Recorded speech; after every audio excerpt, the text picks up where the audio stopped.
What is up, everybody? Drew Davenport here on the first ever Salary Cap Summit. I'm so pumped to be here right now. We had a little bit of technical difficulties. We had somebody call off because they had to work, and then we had somebody else who left the draft room. I don't know what happens. You know how that goes. But we are full. We are ready to go. We got 12 managers on pins and needles ready to get this auction started.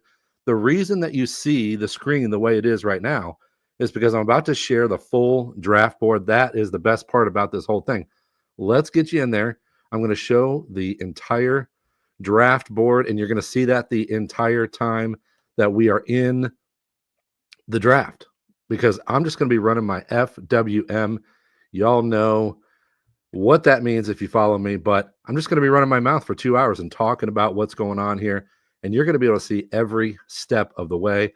I'm getting this prepared here right now, sharing my screen. I'm hoping you guys will be able to see that momentarily. Oh, look at that, baby. Look at that beautiful, untouched draft board. Everybody has 200 bucks and $185 max bid. We're going to get this party started right now. Everybody's waiting on me to hit start on the draft. And then I'm going to just start talking about what we're seeing and what we're doing here. Thank you so much for joining me for the first ever Salary Cap Summit. We're going to do 2 nights of live auction drafting, and we're going to get it started off here with what I call the beginner draft. But I know a lot of these people in this draft, they've got less than 10 drafts under their belt, less than 10 auctions under the belt. And there we go. Everybody let me know if you're hearing some of the stuff on my end. I don't want you to hear the weird stuff that's counting down every time that somebody gets a player, but I am going to get us started here. Okay, so we are starting off with the very first part of this summit, which is 2 live drafts, because I think that's the most important thing to do here, is to watch what people are doing and see how this auction is going to unfold. I love talking about this stuff, and I love how we can. Hey, anybody want to tell me if they're hearing the counting down? I don't want y'all to hear that the whole time. So if you can hear the counting down, just let me know and I'll get rid of that. But for right now, what we're doing is this is a super simple, straightforward setup. I wanted to have 2 different kinds of auctions for this summit because I think that's super important. We get a lot of people that love the salary cap, the super flex when they're in their salary cap leagues. I got people who don't. And there's a lot of leagues that are just straightforward 1 QB leagues that have kickers and defenses. That's what we're doing here. Okay. All right. So you guys are hearing that. Let's mute that. Okay. I don't know that you guys want to listen to that this entire time. So I'm going to mute that screen audio. Tell me if that worked, if you cannot hear that anymore. I hope that worked. But we're doing 2 different kinds. So tonight's going to be the 1 QB, and that's going to be for the beginner league. They're going to have kickers and Ds, full PPR. It's going to be your normal setup. And that's, I think, important for a lot of people because that's what a lot of people do. I know people think that Superflex is the only thing out there, but a lot of people love doing just the regular 1 QB. And that's what this is tonight. Tomorrow night will be the Superflex. We got the veterans. We got the hardcore people who've been in there more than 10 auction drafts in their life. And so that's going to be tomorrow night with the full PPR Superflex. Okay. So right now, I got a question from Scott in here. Scott wants to know if you had the 1.10 of nominations, who would I nominate? Well, I'll tell you what, that is a great way to lead into this, because one of the things that I talk about all the time is what are you going to do when you start out your draft? How are you going to affect the rest of the draft by what you set up at the beginning of the draft?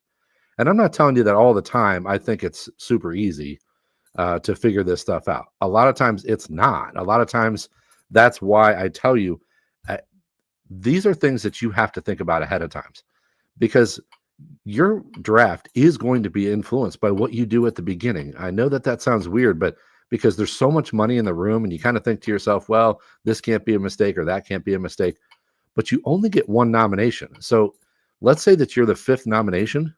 Of the first 16 nominations, you're only going to have 1 chance to say what you want to do here. And I'm not telling you that you automatically have to nominate somebody that you really want. But one of the things I've been thinking about in my home leagues is I've been thinking about nominating Christian McCaffrey, because I really think that I want to see what he's going to do this. I want to see what he's going to do this auction season. There's a lot of ways that it could go with Christian McCaffrey. We know that. And so that's interesting to me. If I can call him out there and people are a little bit cold and he goes in the low 40s, I'm going to take that shot. So I'm going to make a nomination like McCaffrey. Now, not all of you think the same thing about McCaffrey, but come up with your own idea about what you think is going to happen and what you think might push your auction in one direction or another. All right, so let me talk a little bit about what's happened already. We've gone through 3 nominations. The first nomination was an interesting one. I really liked it. It was Jaden Daniels. That's unusual. We don't normally get a quarterback right out of the gate. I love that idea to just kind of throw a curveball and see what you can get him for. He went for 25. I think that's going to be about your average price for one of those 4 running QBs at the top. A lot of people think that there's 5 quarterbacks in that top tier. I wouldn't argue if you put 4 or 5, if you're including Joe Burrow or not. But those 4 rushing quarterbacks at the top, Jaden Daniels, Josh Allen, Jalen Hurts, and easy for me to say. And whatever. You know what I mean. The 4 quarterbacks at the top. I can't remember who I'm forgetting here. But you understand that when you call out a quarterback like that early, you're trying to get the sitting down bonus. We've talked about that before. Excuse me. The sitting down bonus is when the room is cold. That's just another way for us to talk about how to take advantage of a room that's a little bit timid, a little bit shy about what's going on in the room. I'm not sure that we got much of a sitting down bonus there for Jaden Daniels. 25's about right where he should be. Having said that, I've seen him go for a little bit more, so maybe a little bit of a discount. I'm going to go through these next couple of picks here, but Bucky Irving for $36 looks like a pretty good deal to me right out of the gate. I think the James Cook price is totally fine. I like the nomination idea of calling out James Cook if you're interested or not. But 27 for Cook seems a little bit high based on what I'm seeing in rooms because people are nervous. But since he signed his contract, I would expect that price to creep up. And I think that's what we're seeing with the 27 on Cook. So we went Daniels for 25, Cook for 27, and then we went Nico Collins. And Nico Collins went for $56. I think this is an interesting point here because the Nico Collins price seems elevated because he's the first wide receiver off the board. This room's starting a little bit hot. All right. So I think Jaden Daniels, you didn't get much of a discount there, maybe a couple bucks. The Cook price is a little bit higher than I've seen. And the Nico Collins price is pretty high. But then we go to Bucky Irving, and 36 seems a little bit low. Although I will say that in recent auctions that I've been doing, I have been able to get some of those RB2, or excuse me, low-end RB1 or high-end RB2 types for the low 30s or upper 20s. So it feels like we're a little bit hot here. We're a little bit hot. Now, I'm not saying that these guys, I want to be very clear about this whole thing. This process itself of me critiquing what everyone's doing, this is really hard because I don't think that anybody in this room is a bad auction drafter. And I don't think anybody tomorrow night is bad at this. The room sometimes is difficult and you got to pick off the value where you can. I think Nico Collins for $56 is a little bit hot. But having said that, if we're going to get hot on all of these top wide receivers, then you have to get in there and make your score when you can. So after Collins goes, we get Bucky Irving for 36, and then we end up with Ladd McConkey for $31. I think that the Ladd McConkey price is a slam dunk right now. I don't know what you think about Ladd McConkey, but if you can grab a guy like Ladd McConkey for $31, look, his ADP is such that he's going off in mid to end of second round, and that translates to a much higher price than $31. I love the price on Ladd McConkey. Easily my favorite deal so far of the 5 picks. So I'll tell you what, my FWM is in overdrive right now. Does anybody know what the heck that means? Drop it in the chat. First person to drop it in the chat gets absolutely nothing. But my FWM, I feel like I'm hyped up, like I'm in the draft right now. I hope this energy sticks around for the next 2 hours while we're going. But man, I'll tell you what, this is so much fun for me. What I Somebody just put in the chat, fat white mouth. Not white, fat wet mouth. That's it's gross. It's gross. It's a dumb thing I said on the show, but I think it's hilarious. Yes, Griffin, you got it. Fat wet mouth. Griffin Springfield's in here, and he's one of my Patreons. Griffin, what's up? Scott Cobe, what's up? There's all these people that are dropping in that are big supporters. I love it. All right, so let's catch up on what's been going on. After the Lab McConkey deal, I love that BT Sims shout out. Fantastic deal on McConkey, because what I love about that is that could be your wide receiver 2. And the way that I build, that's my wide receiver 2. And I'm thinking I'm going to spend 36 or 38 in my wide receiver 2, and I get 31. I'm loving the McConkey deal. You can still go slam $50 into a wide receiver 1. Now, the person who got Collins turns around and gets Chase Brown for 43. I think that's a really middle-of-the-road price. That's totally fine. The one thing I want to remind you about, and I'm going to try not to just get caught up in the minutia of the draft and just saying every single price out loud, and that's good or bad, because I want you to hear some things that I think about, like theory here. And one of the things about Chase Brown that I'm thinking about is that you're not going to get much of a deal on most of the top level players. So I think it's really important to just remember, like, turn your brain off a little bit when it comes to the top level players. Yeah, sure, you're always looking for the deal. I'm not saying not to, but you have to realize you're going to pay full price or close to full price or maybe over full price, because you have to get those top level players. And if you don't do it, then you're going to end up with a bunch of 3rd, 4th, 5th rounders. And like I always say, would you trade your 1st and 2nd rounder for extra 3rds and 4ths? Probably not. Probably not. You want those 1st and 2nd round talents. And I'm not saying you got to go in there and slam all your money into the 1st and 2nd round players, but you have to have that top level talent. So going back to the point, which is the Chase Brown price, it's a completely fine price. His ADP continues to rise. I think that $43 is completely fine. We moved on after that to Tyreek Hill. This is an important part. You know, the Tyreek Hill price at $23 is interesting, because we could be sitting here in a couple weeks after the season starts, and they could be a new look Dolphins offense, and that $23 is going to look crazy good. Having said that, we know why that price is at 23, right? And if that's your risk tolerance, I think it's a great play. Now, I'm not in on Tyreek, but if you are, it's a great play. And let me just say, it's not a good play. It's a great play. If you think that's going to happen this year, then do it, man. Just do it, because there's no reason not to take a deal on a guy like that who has that potential if you believe that that offense can do what it's supposed to do. All right. So then after we go to Tyreek Hill at 23, we end up with Malik Neighbors at 50. That's pretty much what I'm going to expect from most of these top receivers now are going to hit 50, because we've set the market price with Nico Collins. And one of the things that you got to always keep in mind is that in your room, the reason I always say, everybody has been messaging me all week the phrase AAV sucks, because I put that on my show as the way to get into the listener league. Thank you so much to all of the listeners who have written in and said, that they want to get in the listener league. I wish we had more than 12 spots, but we got a couple celebrities in there. We're going to get 10 people and me and another celebrity in there. But, one of the reasons I always say that AAV stinks is because when you get into a draft like this, you just never know where the market's going to set. And I know that feels weird to say, well, like, how do you not know? Because, yeah, you're going to be in the general neighborhood. But, folks, I've been putting together par sheets recently for my Patreons. And this is something that I do every summer. I offer it to my Patreons only, but I will cook up a custom par sheet for you. And I've had a couple of people say, well, don't you just have a formula that you use for every draft? And I'm like, you know what? That's what I thought when I started this whole process, that we were going to get some similar league types. But that doesn't happen. Every league is unique. And that's why I don't like AAV, because we're in this draft right here, and these wide receiver prices are hot, right? They're a little bit hot. So that's how the leagues go. You don't know what's going to happen when you get in there.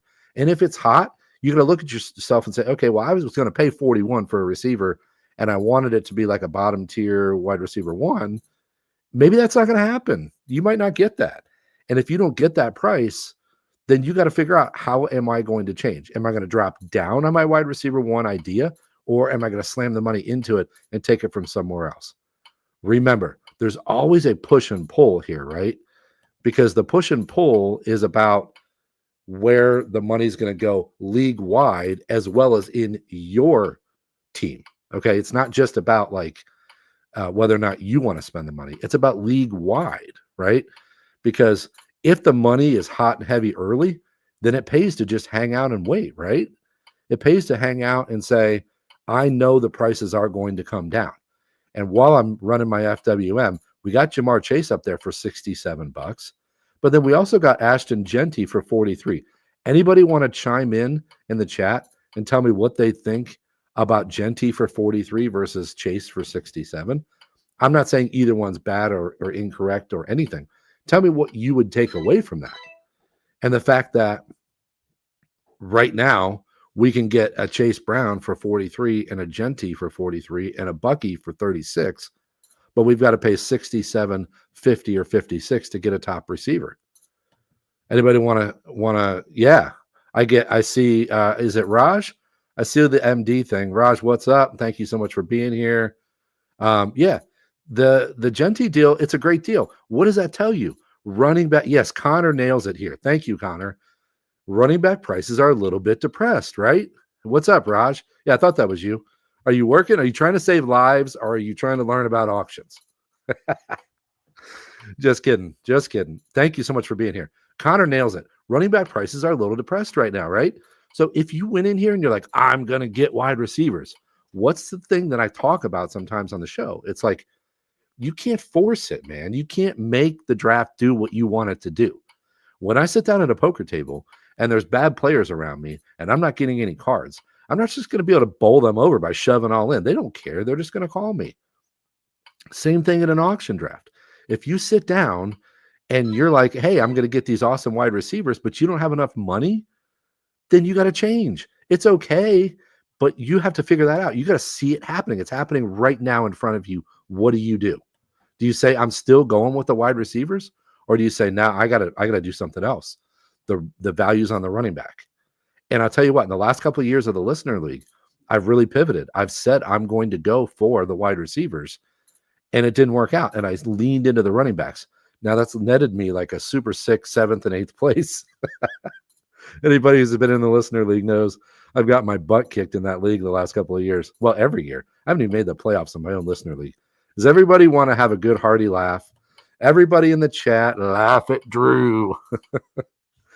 I haven't even made the Listener League playoffs in 3 years. This is my year.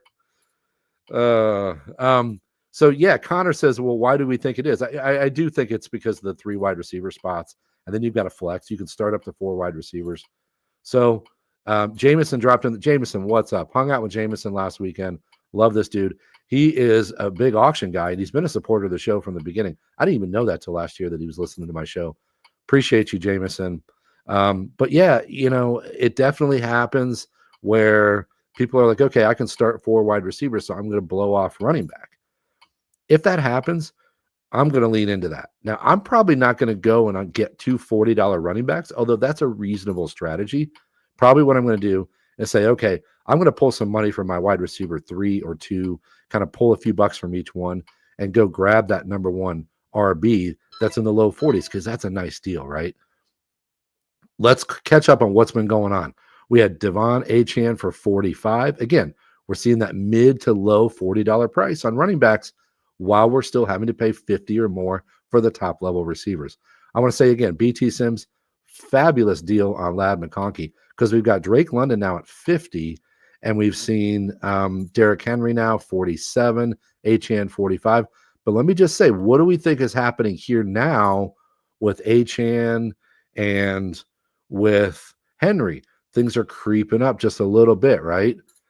Just a little bit at running back. People are saying, uh-oh. Now, this is the what is the effect? I forget what it's called, the Hawthorne effect of when you observe somebody and they know they're being observed, and therefore it changes the observation. I believe that's called the Hawthorne effect. Somebody smarter than me, drop it in the chat. But I think the Hawthorne effect could be happening here, because I'm like, hey guys, look at these running backs. And if they're listening, which, again, Why wouldn't you be if you can get some intel on what's going on with other people? But I don't know if that's what's happening here, but the running back prices are creeping a little bit. So let's see if that continues. So we've got Henry for 47, and then we just get Jamison Williams for 17. Okay, so AEC has come out hot here. He's got Chase at 67, Jamison at 17, Daniels at 25. Now he's still got a max $79 bid, but he's got 3 players, so he's probably going to have to hang out a little bit. Maybe, you never know. We've got 1, 2, 3 managers with no players so far, which let's be honest, that's what I do. I hang out a little bit and wait because, like I said, this room has seemed a little bit hot. So we are now bidding on Joe Burrow. So we've got our second quarterback up, and it's a little bit weak on Joe Burrow so far. We're only at $8. I wouldn't expect this to go super hot and heavy, although I will say, though, that we're up to 11, 12. This is an interesting point here in the draft. What are we looking for that's going to tell us that maybe this draft is moving on to something a little bit different? I think we're going to want to see a little bit different nominations or a little bit different price point here to see that we've hit an inflection point. I'm not sure that we had an early inflection point, except to say that maybe it was a couple of the first running backs going too cheap. And then Ladd McConkey went a little bit too cheap, and everybody woke up and said, we got to go. Now we got to go. Like there's a couple deals that shouldn't be happening, and now we're moving. All right, so now Joe Burrow just went, and Burrow went for 21. Okay, so that's a little bit higher. I thought that was starting out a little bit quiet, but that's an interesting price for Burrow because I don't typically see Burrow go for more than 20 in a non 6-point passing TD league. I think in a 6-point TD league, he has the ability to be the QB1. So I don't mind that. But 21 feels a little bit high for a guy that has nothing with his legs. Having said that, without Trey Hendrickson, he may pass for 37,000 yards this year. So we'll see on Burrow. Who are we bidding on now? We're bidding on Brock Bowers. It was an interesting idea. Chad, shout out to Chad Proton in the draft. He nominates Brock Bowers, and he nominates him for 21. I don't know if y'all listened last week, but we talked about how when you nominate somebody with a little bit higher price to start, it can have one of two effects. It can, number one, it can blow everybody out of the water, and they can be like, I'm just kind of out on that. Or it can raise the floor of the players that you're nominating. I'll tell you who did that a lot was Rich Rebar was in the Kings Classic this past weekend. He was pulling that move quite a bit, where he would nominate a player for about, 60% of what he thought he would pay or 60% of what he thought the room would pay. And I think it's an interesting nomination strategy. If I want to land a player, I'm generally staying away from that strategy because if I like the guy, I don't want to start the floor so high. But if I don't care whether or not I get the guy, if it's just a price check, then I love the strategy because I want that price to get there quick, and I don't want people to have the time to think about it. Don't forget that when you're in the moment of doing all this, you can forget some of these finer points. But what it comes back to for you is, what do I want to happen now? And what are the key cornerstone players on my roster that are going to help me as the draft goes forward? So, for instance, I see Alexander over there. Alexander's been in a bunch of my mocks. He's a Patreon subscriber. Thank you so much, Alexander. I don't know if I'm going to say your name right, Vajda, but thank you, Alexander, for being in here and being a huge supporter. And Alexander doesn't have a player so far. That's totally fine. That's what I do. So that's great. Having said that, he's got to be thinking now, where is my draft headed? And what kind of players are going to send that draft there? Because he's got to make a splash somewhat soon. There's 3 guys who don't have a player yet. There are so many players left on the board. That's not a huge concern. But there are 3 guys who don't have a player yet, and they have to be thinking, with my nominations, where do I want to go next? And that's what I think.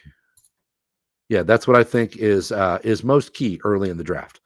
That doesn't have to be so important in the middle of the draft, the meat of the draft, because a lot of times at that point, if I've landed some players, I'm kind of waiting to see what's going to develop with some of the players that I really want or with the money that I have left, because a lot of times I want the draft to come back to me. So one thing I'm going to point out here is Chad Proton. I like the game he's playing because he's involved in a lot of these nominations bidding. And Chad's doing a great job of mixing it up. Have you noticed, folks? I mean, I don't want to put him on Front Street, but I'm going to anyway because that's what we're doing. Have you noticed he's bidding on everybody? He's not landing anybody. I love this. I love this because you want your league mates to be thinking to yourselves, boy, this dude's always bidding. And then you look at his team, he doesn't have anybody. Okay. I think it's awesome. I love that strategy. And I'm not sure sometimes always that it has to be a strategy. It can just be like, I'm going to get these players up to where they should be, and then I'm going to stop. And I think that's a great strategy because you want to be active and you want everyone thinking, God, this dude's bidding on everybody. And then maybe they're not going to pay attention to the fact that you're not actually landing a lot of guys. So, of course, as I said that, Chad makes a liar out of me and gets A.J. Brown for $44. But let me go back to the Bowers thing. He ends up going for $34. And I think there's an interesting thing going on with tight end this year. Let me just talk about that a little bit. Travion Henderson's up. He's going to go for $3,000, I think. So watch out for Henderson to break the record and go for more than is allowed in the actual room. So he's going to go for 213. But the Bowers thing's interesting because he starts at 21. And if I want Bowers, I'm in on him for like 27, 28, 29 bucks. That's never going to happen, right? But when he starts at 21, does everyone think that maybe there's a little bit of a premium you're paying there to get him in the low 30s? Now, I don't think it's necessarily a bad play to get him there because when we go back to the days of Travis Kelce dominating, I think we're going back to those days with McBride and Bowers, and they're going to dominate for a lot of years. I don't think it's unreasonable to pay 35 to 40 bucks. Having said that, I'm going to go back to my buddy Andrew Cooper, who did a little bit of a study and talked about what the positional advantage of the tight end is. And basically, he came away with the idea that you really can't draft them too early or that negates the value that you get over your league mates. So the Bowers thing is interesting because I think 32 is right about that spot where we're seeing whether or not there's any value there. Because I think at 27, you're lapping the field. I think at 32, it's right about right. I think at 38, you're paying too much. So it's going to be interesting to see what develops with McBride and Bowers because, look, Kelce was a $35, $40 guy. And I think it's reasonable to pay that for these guys. I don't know that I like my build when I do that. So if you're going to do that, you got to figure out where that money's coming from. Most of the time for me, it's going to come from running back because I think that the running back value is easier to find. And we're seeing that with some of these running backs here. But, okay, here we go. Let's go back and see what, Raj, I'd take Trey for 25. Absolutely. I just don't think we're going to get that, right? So let me go through some comments here, but Travion Henderson goes for 24. I don't mind that deal at all. I don't mind that price at all. I think that the price on Henderson has some helium right now. And I think if you can still get him in the low 20s, I'm still doing that. All right. So let me recap a couple of the players that have gone. After Burrow went for 21, we got Allen for 28. So the Jaden Daniels price may actually prove to be a pretty strong price. And this is what we talk about all the time. It doesn't matter what the hell you think ahead of time. It doesn't matter. When you get in your room, this is why I say AAV sucks. And I'm trying to get people on board because this is it right here, folks. This is a study in exactly what I talk about all the time. If you had told me before the draft, this guy's going to get Jaden Daniels for 25, I'd be like, it's fine. Whatever. It's a decent price. But if you look at Josh Allen for 28, Burrow for 21, you're thinking about Daniels for 25. I think it's a fine price. I think it's completely fine. Now, most of my builds don't have the 25 built in for that, but it's really not crazy because I'm not going to stop bidding on a quarterback like that until it gets over 20 bucks. So we're really only talking a few bucks over 20. And that's where I consider it to be a quote unquote good deal. And so that Daniels deal might end up being totally fine by the end of this draft. And we're seeing that already. So we got Allen at 28, Daniels at 25, Burrow at 21. Let's go down and look at some of the receivers. We saw A.J. Brown go to Chad a little bit ago for 44 bucks. We just saw Amon-Ra St. Brown go for 49. We also saw Jonathan Taylor go for 41 and Travion Henderson for 24. So this room it's cooling off a little bit. And might I suggest to all of you that we have hit an inflection point.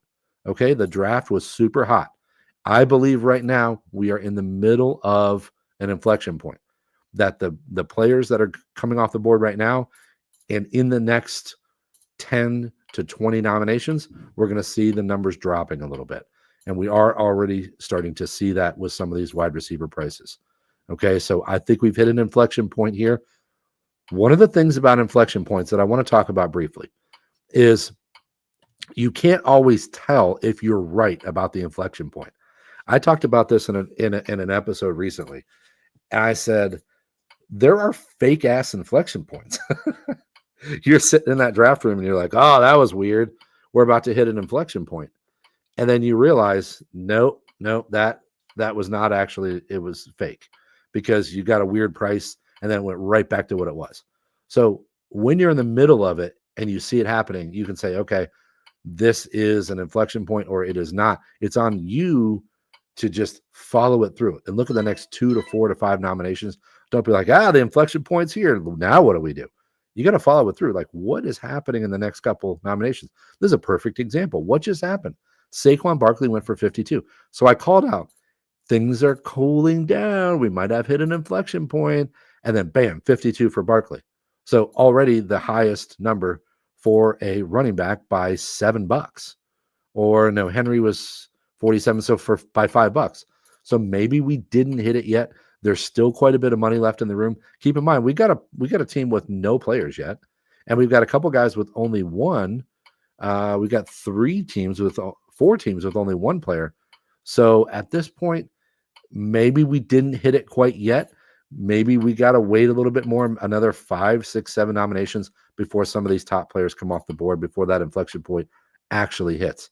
We're bidding on Bijan Robinson right now, and that's interesting in and of itself. Because we just have a couple of dips in price, and then we turn around and we get a couple of spikes. So that tells me the room isn't quite cooled off yet. So yeah, be more like Jay. You nailed it. There's a ton of big names still on the board. So I may have called the inflection point a little bit early, but you know what, folks? I love this. Let me just say, like, I'm having a blast. I love not being in the auction because I've done this before, and both times I've done it, I've been in the auction. Right now, I just get to like throw shade at people. No, I'm just kidding. That's not what I'm doing. I just get to just say stuff because it's interesting to me, and I don't have any I'm not wrapped up in it. But it's interesting to me that who are we on now? Oh, Brian Thomas. Okay. I'm sorry, I lost my train of thought. I'm trying to see where Bijan went. Yeah, so Bijan went for 56. What do you think about that after Barkley goes for 52? I don't mind the price on Bijan at all, considering Chase went for 67. If you said, hey, I'm going to give you Chase for 67 or Bijan for 56, who do you want? Isn't it a coin flip as to who's going to outscore the other one? I mean, of course, I think it's Chase, but would you be shocked at the end of the year if Bijan scored more? So the $11 difference is sometimes what makes the difference. But what I like about this is we have, Kevin, great point. Great point. If somebody tells you and you get to this point and you don't have a player, do you overpay for Robinson? I think so. Because you get to this point and you realize what's happened already. And I'm not even sure it's an overpay at 56 at all. Now, again, I've been in plenty of rooms where he hasn't got that high, but everybody remind me in the chat. If I go off on a tangent and I'm talking about something and I just completely forget what I was talking about, hey, just remind me if you want to hear the end of these thoughts. I feel like I got about 37 thoughts flying out of my mouth at once, and I can't always follow them all to conclusion because something new happens in the auction. But hey, that's why we're here. We're having a blast. We just had Brian Thomas go off for 45. That's a nice deal, I think, because we've seen all these other guys. St. Brown, 49. London, 50. Nico, 56. Chase, 67. Neighbors, 50. Folks, look back at that little Lad McConkey deal, that $31 from BT Sims. I want to know what y'all were doing there. $31 for Lad McConkey. Maybe people just don't like him. I don't know. But we're talking about Josh Jacobs now. This is an interesting moment on Josh Jacobs because I'll tell you what, in the Kings Classic last week, I about threw up because I wanted Chase Brown and I nominated him early and felt like I got a pretty good deal when I got Brown for 36. And he did go for 43 in the other room. And I'm feeling like, hey, I'm the auction master. Look at what I just did. And then Kyron Williams went for 27 and Josh Jacobs went for 31. And I realized that I suck. So this is interesting because Josh Jacobs went for a price that I would consider to be a little bit high, a little bit hot. Having said that, this room is still hot and you got to get in there, right? I mean, Chad has realized Chad went a little while without getting anybody, but I think that maybe I can read Chad's mind a little bit here. I think he's doing a really good job of adjusting. I don't think he wanted to pay the elevated prices at the beginning, and he realized I got to get in there because the top talent's going. I got to get in there. So he jumped in, and he's got Jacobs for 42, Brown for 44. Neither one is a super strong price, but neither one's going to hurt you in this room either. Folks, what is the push and pull that I talked about earlier? And I want to say this because this is super important. The push and pull is not just about your roster. It's about the league, okay? So if the price is high early, it's going to be low late. We've been hot now for a while. We're into what, our third round of nominations, and we're still a little bit hot. So that means prices will come down. There's a push and pull. But do you care about the prices coming down if you've missed everybody? So the thing in your head has to be, how much do I care about that? And what I would submit to you is that you got to get in there and mix it up. You can't let all these guys go off the board. You got to get somebody. The prices are going to be good later, but the prices on who is the question. And is there going to be enough top talent for you to care about what those prices are? So I would submit to you that you got to get in there and that you got to mix it up. And on top of that, what the push and pull that I'm talking about is you're going to get the value later. So while you're thinking to yourself, well, I was going to spend this on this and now I can't do it because the prices are too high, just remember, if you spend up, the room is going to come back to you. So I think you got to do it. I think you got to do it. And just get one guy. Just get one guy and say, I'm going to overpay for one guy because I got to have that. And then go into the second one and say, I got to overpay a little bit for my second guy. And then just stop and hang out for a while. Because when it's hot, it will come back. Okay. So let's keep looking at what's actually happening in the room. Because now I'm just saying stuff about stuff. What do we got happening? It's getting harder and harder for me to see. So I'm going to look at the results. I'm going to block you a little bit here by looking at the results so I can see what the last couple were. Puka Nacua for 43. We got Chris Olave for 14. I like the strategy of looking at Olave and saying, I think I can get a good deal now while everybody is focused on the top guys. I like different nominations. I just do. I like it because it throws everyone for a loop. Everyone's got a one-track mind when you get in these things. And they're like, let's nominate the top guys and let's see what we can do. We're off to the races on the top guys. Nominate somebody like Olave.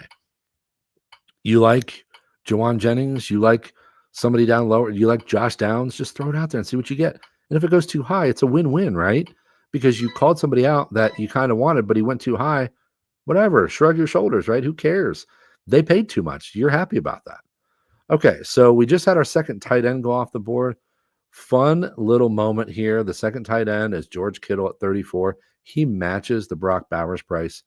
Don't forget, folks, when that market gets set, people pay attention to that market. And it's not that they just sit there and go, I cannot pay over 34.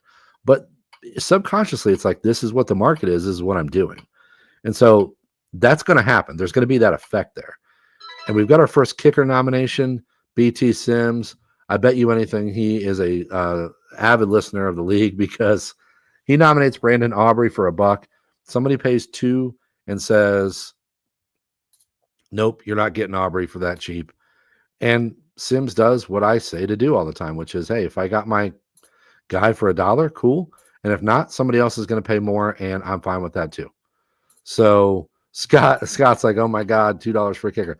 I'm not going to be concerned about that. It's okay. You know how many times I come out of a draft and I got $2, $3, $4 left? If you feel like you want Brandon Aubrey for $2 this year, go for it.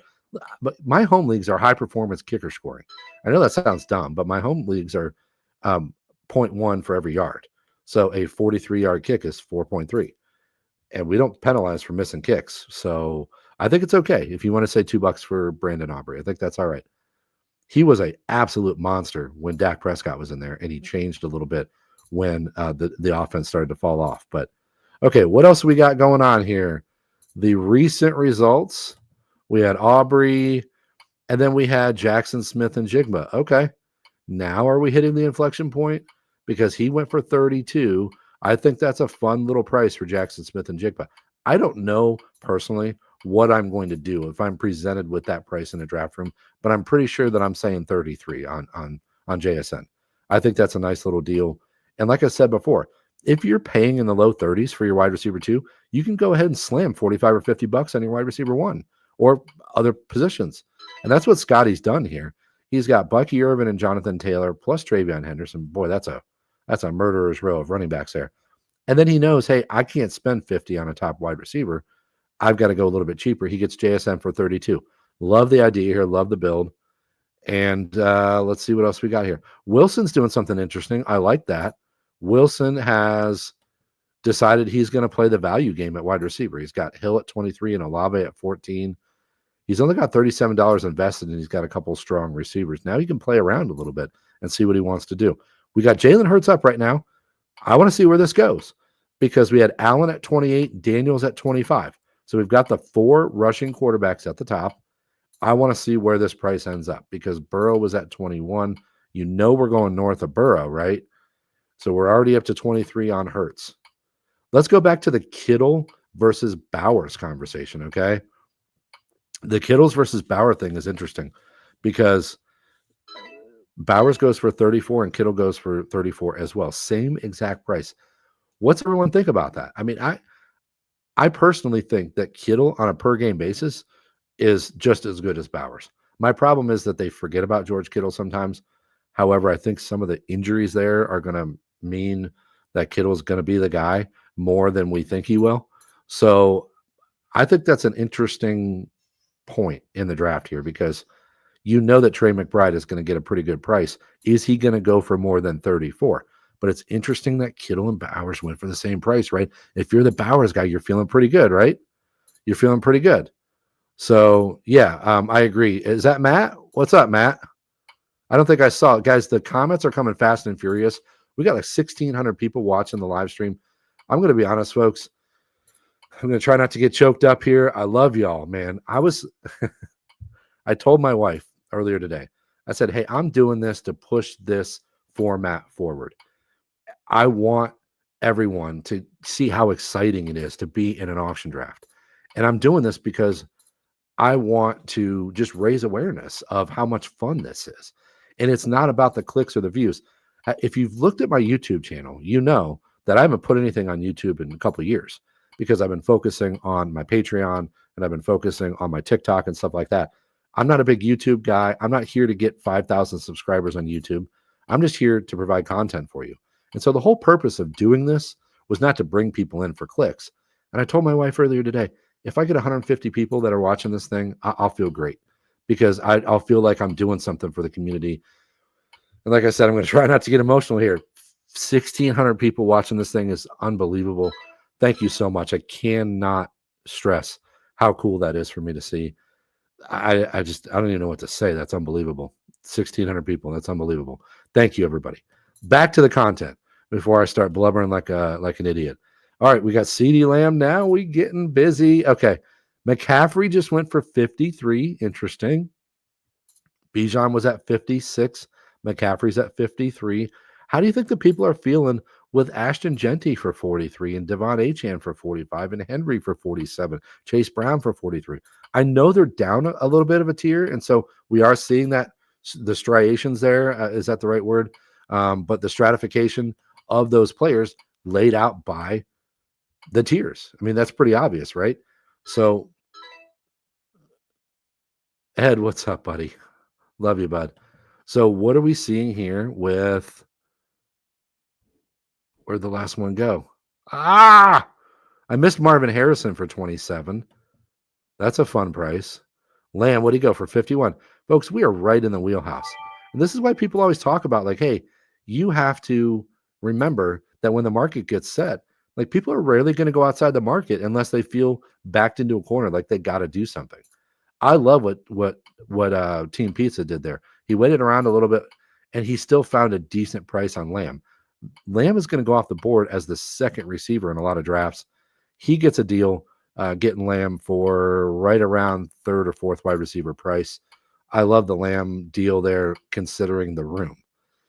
This is a great chance for me to talk about this. Does everybody remember what I call the raw dollar fallacy? The raw dollar fallacy. I love talking about this because one of the things that people get hung up on when they get into a draft room is, I'm not paying that much for that guy. I'm not doing that for that guy. You know what, folks? It doesn't matter when you get in the draft room. Are we there to win by paying the fewest dollars for these guys, or are we there to get a good team, right? We're there for the, like, if this were a game where we were like, hey, at the end of the auction, you're going to be graded on the value, then that's cool, right? Then go try to pick off the best guys for the best prices. That's not the game, is it? The game is to try to win the auction, but the game is to try to win the damn league, right? So who cares about the raw dollar that you paid? And let me explain what that means. The raw dollar fallacy is that thing that happens when you get done with an auction and you show people your team and you're like, check out this team. And they're like, wow, what a great price on that player. What a bad price on that player. And people think like, hey, this is just this automatic, it's good or bad deal. And I'm here to submit to you that if Team Pizza, who got Lamb for 51, were to walk into a different draft room and say, I got Lamb for 51, then people might be like, it's a bit of an overpay. Like, it's okay. It's not that great. In this room, it's a pretty good deal, right? That's what I always talk about. AAV sucks. I can't stand thinking that we're going to go into a room and we're going to put ourselves in this box where we have to pay these certain prices. That's the raw dollar fallacy.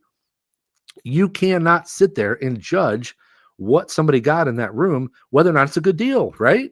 How can you do that? You can't say you weren't in the room. You have no idea. What if he got Lamb for 51 and every other top receiver went for 70 plus?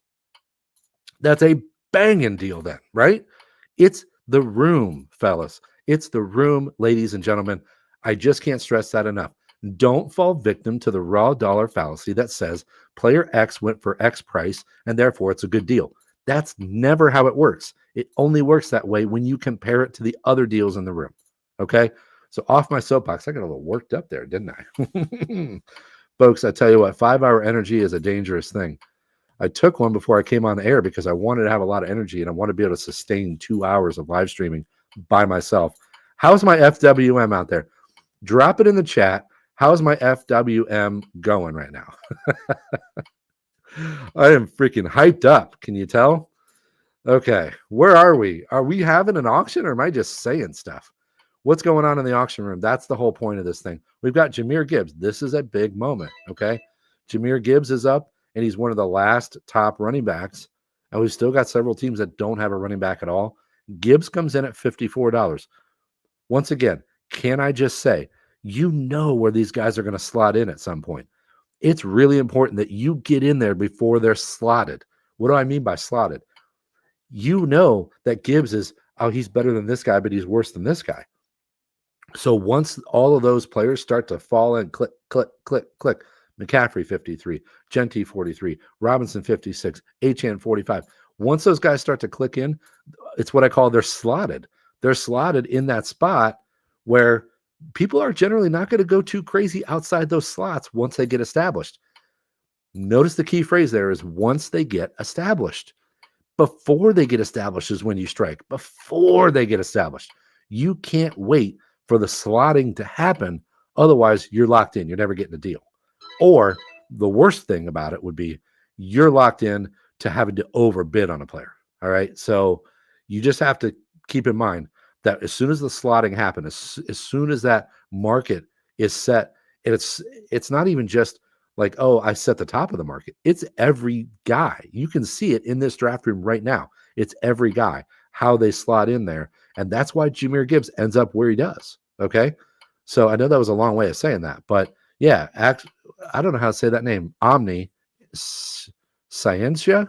Omni? I don't know how to say that. Scott, thank you so much. I'm trying to keep the energy up. We've got another hour to go. I'm probably going to spare everyone the kickers and D run at the end and the $1 nominate thing at the end. Maybe I'll stick it out. Who knows? I'm feeling it right now. The energy is coursing through. I'm stoked. I'm having a blast. I can't believe the number of people that have shown up for this thing. And I feel like the guy who's that dude who's on there talking about Wall Street, like that Kramer dude who's on there like, buy this stock now. I'm loving this though. This is so much fun. It's so freeing to not be in the auction, and I can tell you more things about what I think instead of having to be in there and think about my own team. So we got Gibbs at 54. We're now bidding on Justin Jefferson. Again, I want you to look at this draft board, and I want you to learn a little bit of a lesson from, Team Pizza. That's super fun. He just dropped Jefferson for $50. He's now got Jefferson and Lamb for $101 of his $200. Boy, that is fun. That's fun. But let me just say this. Look at this draft board right now. We're pretty far into this draft. And one of the things I always tell everyone is, what's the thing that I preach all the time is breathe, right? Breathe. Let the draft come to you, because you can learn what's going on in the room before you have to act and commit a large percentage of your cap. I'm not saying that you shouldn't get anybody to this point, but if you had got nobody to this point, look who's still on the board. There's still a lot of really good players left, right? And so I'm not telling you not to have drafted a player by now, but what I'm saying is there are more players than you think there are, okay? You start to get nervous, like, this is drying up and this is drying up. And I'm not saying not to pay attention to that. That's super important. But what I'm saying is you can go deeper than you think. Because, heck, we just had Lamb and Jefferson go off the board in like the last 5 nominations, okay? So just remember, there are more players than you think, and you can wait and let this thing breathe and pick off your spots. I just want to go back and say Loud McConkey for 31 again, and then just move on. Okay, where are we at now? We just had Drake May go. Drake May went for $11. That's interesting. I think that's a little bit much. I think that maybe that just happened because there's a lot of money in the room. But May, that's a bit of an overpay for me. I want to get May. If I'm having a build where I'm going to go a little bit cheaper at quarterback, one of the things that I'm a little bit loath to do this year is I don't want to hit a shot in the middle. If any of you ever, I don't know, like played tennis, like sometimes you want to hit a lob, sometimes you want to hit a drop shot. I don't want to get caught hitting the shot in the middle. And I feel like sometimes with some of these mid-range quarterbacks, if the nomination is in the wrong part of the draft, you're going to end up hitting that shot in the middle. And I don't like to do that because I either want to go cheap or I want to go expensive. I'm not really interested in paying 10, 12, 14 bucks for a mid-tier guy. I would agree that 11 seems a little bit high. I don't think it's crazy. So I just think that it's just a little bit elevated, maybe $5, something like that. But if you believe in Drake May, you believe in the ascendancy of the Patriots offense, maybe you have May on your board for like $14. And I think there's some rushing upside there. So I'm not going to kill that pick. But I'm going to say that it's really just about the build more than anything. It's about the build saying, I don't want to pay for the mid-tier quarterback this year. For me, I'm not interested in Baker Mayfield or Bo Nix in a 1 QB league. I've been sending out some par sheets this week for Superflex, and I've been saying those are exactly the kind of guys I'm going for as my QB1 in Superflex because nobody likes them. And the magnification effect that we talk about all the time is in play with Mayfield and Bo Nix. I know that that the general feeling out there is that Mayfield's going to regress, and that Bo Nix, he had some of his bigger games against weaker defenses. Now, I think he can still take a step, and I still think he can be an awesome fantasy player. It's just that the general idea out there for people is, hey, we are not that interested in these guys. For Superflex, that makes a ton of sense to go after those guys as your QB1. But in a 1 QB, I'm completely the opposite. I want to kind of punt on those guys because I don't want to spend 10 or 12 bucks. My builds are going to be $4 at quarterback or $24 at quarterback. I'm not going to hit that shot in the middle.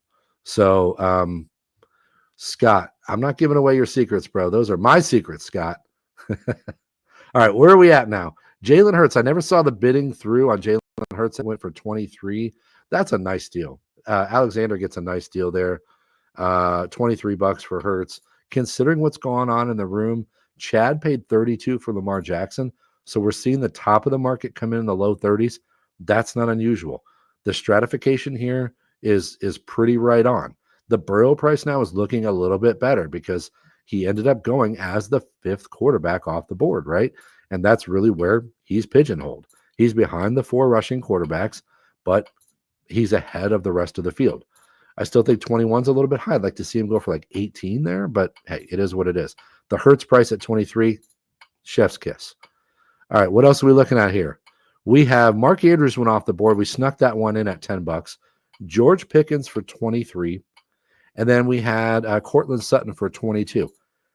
Scott pointed this out in the chat, but I think that I was a little bit early to call the inflection point. I may have missed one. I missed a little bit of an inflection point because I think we've got a second one happening here where now we're seeing there's a lot of money out of the room, right? There is a ton of money out of the room. What you need to be doing while you're auctioning is, and I'm telling you that this is something that is extremely hard to do when you're in the middle and you're trying to think, who's my next nomination? Should I be bidding on this? What should I be doing?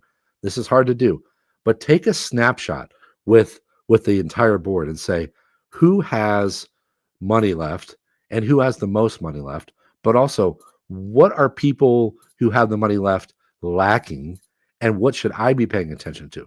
So if I'm sitting there and I'm Scotty Cope, for instance, he's got a $56 max bid. He can still do a lot here, but he already knows he's set at running back. He needs a wide receiver, but where is he going to be competing with other people? And what should he be doing on his nominations to let this thing come back to him? Okay. So we're talking about Kyren Williams, my man crush right here. Kyren Williams for 32. That's about where I'm seeing him go in low 30s. But you need to take a snapshot of this whole board and say, how much money is left in the room? Because that's a lot of times what's going to dictate an inflection point.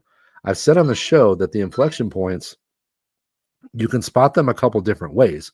You can spot them by saying, okay, well, I saw a weird price. I saw a weird nomination, or I'm just seeing a general cooling of prices, or sometimes you're going to see an explosion of prices at certain positions because it's getting scarce. All those ways are ways to spot the inflection points. And we've hit one here, I believe, because of the lack of money in the room. There's really no complicated explanation here. There is a lot of money out of the room. There are quite a few players who have less than a $75 max bid. So we're moving into that territory where people are going to start marshaling their resources and saying, I need to get players, but I need to be careful about which players I'm going to go after. We've seen Rashee Rice go off the board for $14. We got Sutton for 22. We've got Pickens for 23. So what are we doing now? We're dipping into those wide receiver twos, high-end wide receiver twos with wide receiver 1 spike possibilities. So we're getting into a different tier of player. Mike Evans for $19. Again, folks, the magnification effect in auctions is real. I think Mike Evans is a much more than $19 player, but people are like, hey, the guy's old. What are we going to do here? He's going to gobble up targets with Chris Godwin ailing. I know that they've got the rookie there. He's a strong player. I'm not saying Ibuka is not an important piece of this offense, but Mike Evans is going to have a lot of targets there. $19 is insane. I love that price on Mike Evans. $19. Let me just tell you, folks, the way that I build that Evans price is he's going to be my wide receiver 3, right? Wide receiver 3. I love it. I love it. And that is what we're doing here. We are trying to build super deep without having to empty the pocketbooks. And those are the prices you want to pay attention to. Cortland Sutton, the same thing. $22 on Sutton, that's perfect because we know what kind of upside he has. He's got TD upside, and he's going to be the wide receiver 1. Everybody's slobbering all over Marvin Mims and Pat Bryant and whoever the hell there. Meanwhile, Cortland Sutton's going to pile up 130 targets and have 10 TD upside for $22. That's what we're doing. And that's what I talked about earlier when I said, hey, there's going to be opportunity later because we started hot, right? We started hot. We are going to see the prices drop at some point. That has happened. And the reason I always talk about how important it is to spot the inflection points coming is because you got to jump on the deals before everyone realizes, oh crap, these are too cheap. And I love the Sutton kind of Evans tier there, the 22, the 19. That's the kind of stuff I'm really looking for. And when I'm building, a $52 wide receiver one price, I would love to come back and snap Sutton for 22, Evans for 19 as my 2 and 3, and just boom, we're off to the races. That is exactly what building deep wide receiver cores in a draft like this is all about. All right, where are we at now? Who are we talking about? Garrett Wilson. Garrett Wilson is up to 21. Everybody's really enamored with how good his quarterback is. Devontae Adams went for 21. That's interesting. I think that has to be a reaction to the Matthew Stafford stuff, right? Because I would say even a week ago when people were like, nah, he'll be fine, Devontae Adams would go for over 30 easily, right? So taking a shot on Adams at 21, I think feels like an absolute smash. That's what I'd be doing as well. So Adams at 21 is a nice deal. Who got Adams at 21? Shaq D, nice job, $21 there. Who was the last one to go? Wilson at 21 as well. What did I say, folks? The inflection point hit. The money's out of the room. These wide receiver twos now are coming in, and they're coming in low. Why are they coming in low? Because nobody's got any money. We started hot. Nobody's got any money. Now we're picking off deals. Now we're playing the game. What do we say? The game is afoot. I'm having a blast because I love watching this thing develop in real time. It happened. And now these guys, this is why I always say, hey, folks, don't panic. Okay, get your one guy, get your two guys, get in there. But these deals are coming, right? They're here. They're here right now. And who are we bidding on? We're bidding on another. We're bidding on another guy that's $28 here for Alvin Kamara. Love it. And I want to take a second to point out here. I feel like I have 15 thoughts that pop into my head every 2 seconds. But yeah, I like the Garrett Wilson deal. I mean, he's going to get 140 billion targets. Don't forget, Justin Fields supported DJ Moore when he threw him a bunch of targets. But I want to talk a little bit about Alvin Kamara here, because one of the things that I like to do is I like to set up one of my par sheets to be super light on running back. And when I do that, I like to say maybe 27, $28 for my wide receiver, for my RB1. I know that's weird. Sometimes I'll stretch it into the low 30s, but I love going cheap at running back like that because there are guys like that who can perform like RB1s at a certain point, but they don't command an RB1 price. I mean, I'll take James Cook as my RB1 this year. I'll take Alvin Kamara as my RB1 this year.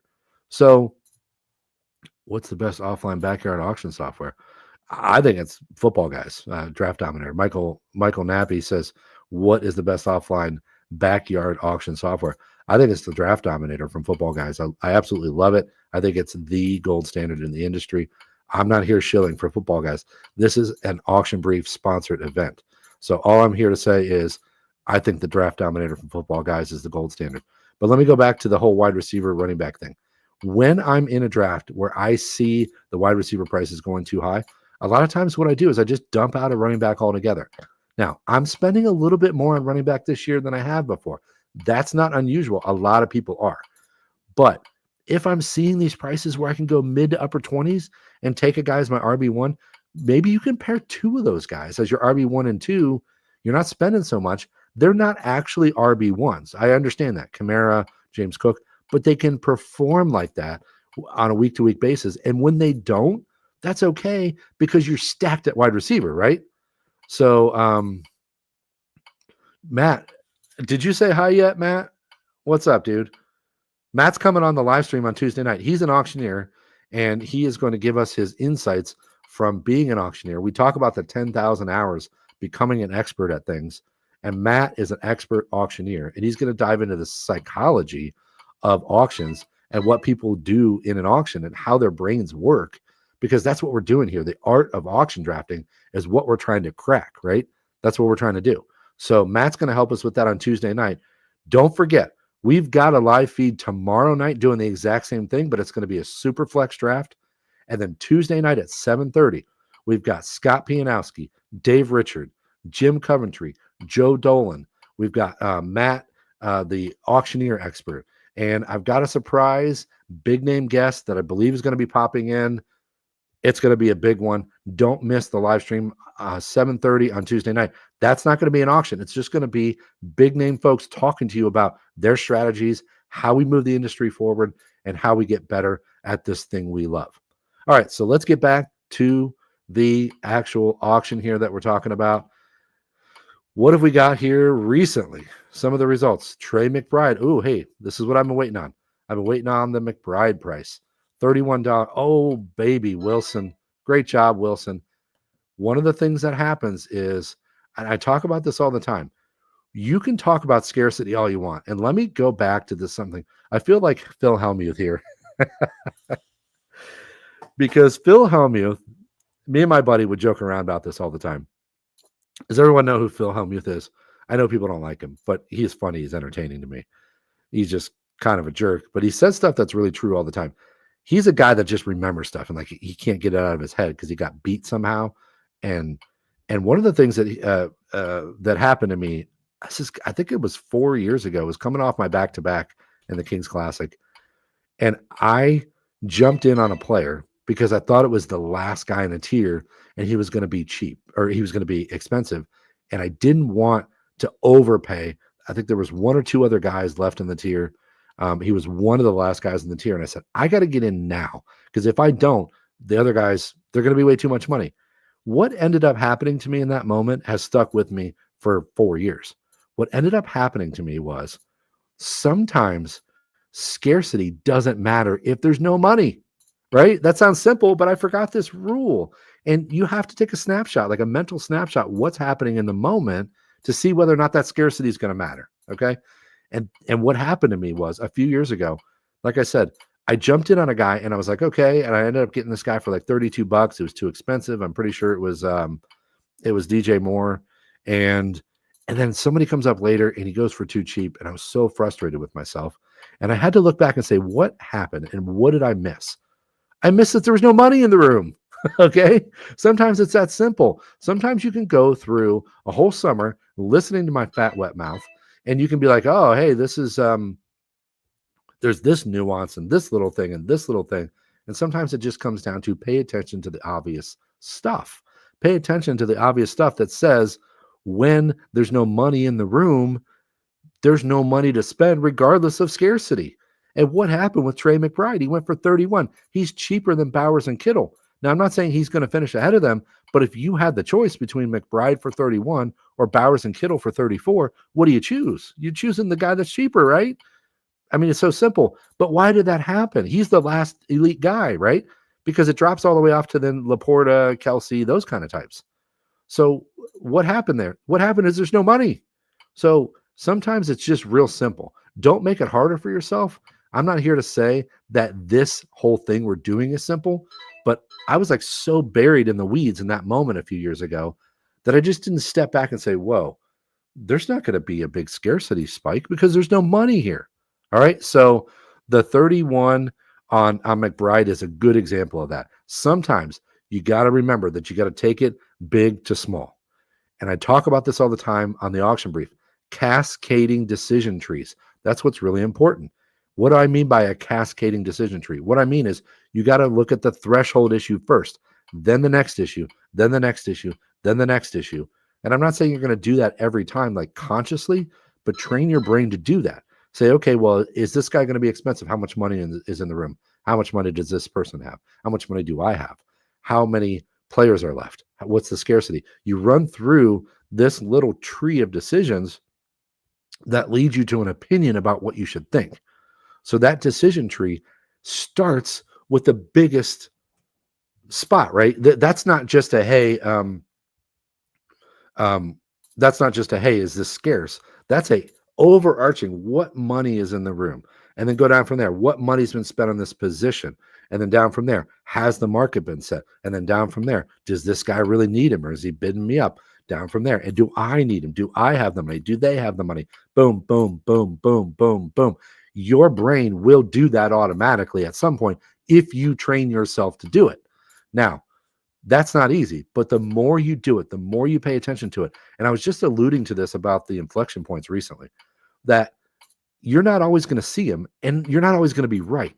But the way you get better at spotting them is doing the thinking about it. Okay. You have to think about it as you're in the middle of the auction. Otherwise, you'll never get better at it. Your brain will figure it out if you start thinking about it. You're going to think about inflection points all the time, all the time. You may not be perfect at finding them, at seeing them when they're happening. I missed one a little bit earlier. I wasn't exactly right about when that inflection point was hitting. But if I don't think about it, I'm never going to learn, right? You're never going to learn if you don't think about it. Whew, I am running hot.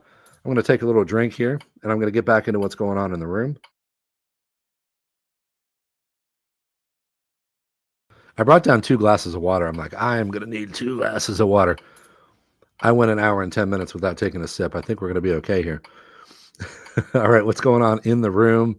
What are my recent buys here?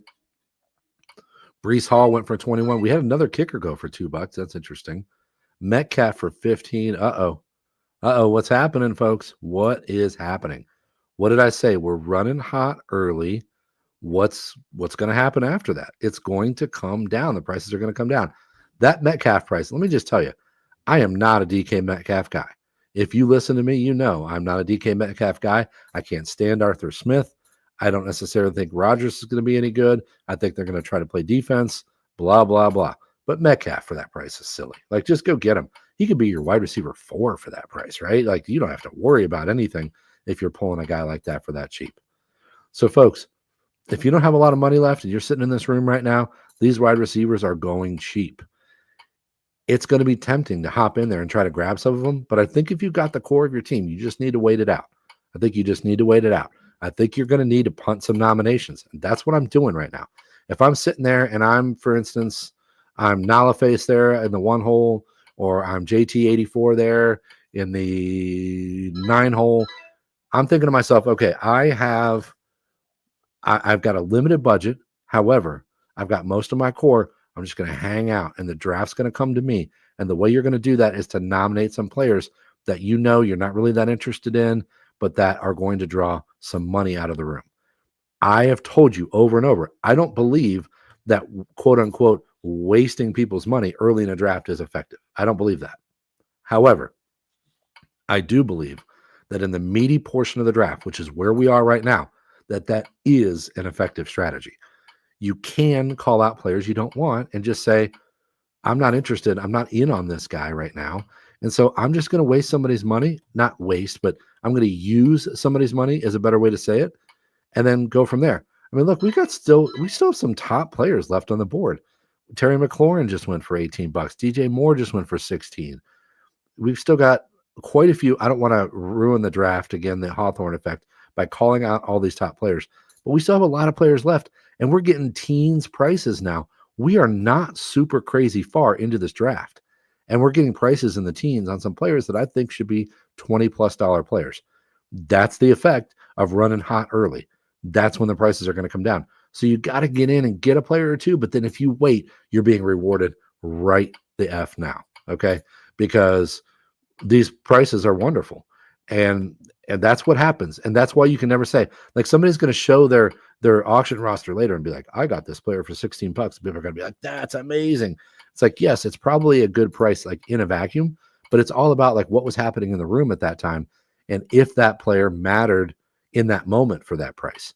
Now, some of these guys are great prices. That is exactly what's happening. It is a good price in the moment, but you can't always just say that just because the number itself is lower, because there is a big whole tier here that's going to go for these mid to upper teens prices. And you got to be the one to grab the ones on the lower end, not be the one who's grabbing the $22 player that you could have got for $16 a round later. So again, there's all kinds of strategies still going on in this room. Folks, we are not even halfway through this draft, and we're probably going to end the live stream around 9:15 tonight. As this draft is getting into the $4 to $5 players, and we're getting into kickers and Ds and stuff like that. But we got a long way to go until we're there. We still have a lot of top talent left on the board, and I'm interested to see how this is going to go. So let me see what we've got going on here. The recent results are James Conner for 19, McLaurin for 18, DJ Moore for 16. Again, the mid to upper teens prices are those are banger prices. You can get James Conner, a guy who has RB1 upside. Like, if you're really bailing out a running back, James Conner as your RB1, if you got 4 monster wide receivers, I'm totally cool with that because he's got RB1 upside every single week. I'm cool with that. So there are ways to build your roster that can take advantage of what you're seeing in the room. Folks, we just hit 2,000 people watching this stream right now. I just can't even believe it. I told my wife, I'm not joking. I should get her down here and get her on screen. I said I wanted 150 viewers tonight. And I can't believe it. This is awesome. This is beyond my wildest expectations. I hope we continue to roll this up. What's going on in the draft room now, and what do we need to be talking about? So the recent deal was Chuba Hubbard for 19. So again, I want to say that this is an important thing to remember, that the slotting doesn't just happen on the top level guys. It happens on these lower level guys too. Because when somebody pays $19 for Connor, nobody's going to come in and be like, I'm paying, 29 for Chuba Hubbard, right? Because they're the same kind of guy. So the slotting happens at every level. It happens at every level. And I haven't seen a ton of like overpaying because of scarcity in this draft. I feel like we've got a lot of really strong drafters in this room. And I haven't seen a ton of this overpaying for scarcity yet. I mean, we've seen a couple of spikes that are a little bit weird, but other than that, I haven't seen a ton of it. I want to go back and point out T. Higgins for 28 is an interesting price because I like Higgins for that price. I want to say something to you that's going to blow you away. T. Higgins misses time. We know that, right? That's not the part that's going to blow you away. T. Higgins was a wide receiver 1 when he was on the field. He averaged, folks, he was wide receiver 3 in fantasy points per game when he was on the field. Wide receiver 3. If you can go into a draft and get T. Higgins for mid to upper 20s and just draft deep, okay? Just count on the guy missing 4 or 5 games. Just draft deep at wide receiver. Just say, okay, I'm going to get him as my wide receiver 2, and I'm going to love the weeks that he's in there. He's going to win you weeks when he's in your lineup. But there are so many wide receivers out there, right? We're about to see that. We're about to see all of these guys go too cheap, right? And when those guys are going too cheap, you can jump in there and say, okay, well, I've got Higgins as my wide receiver 2. He's going to produce wide receiver 1 numbers when he's in there.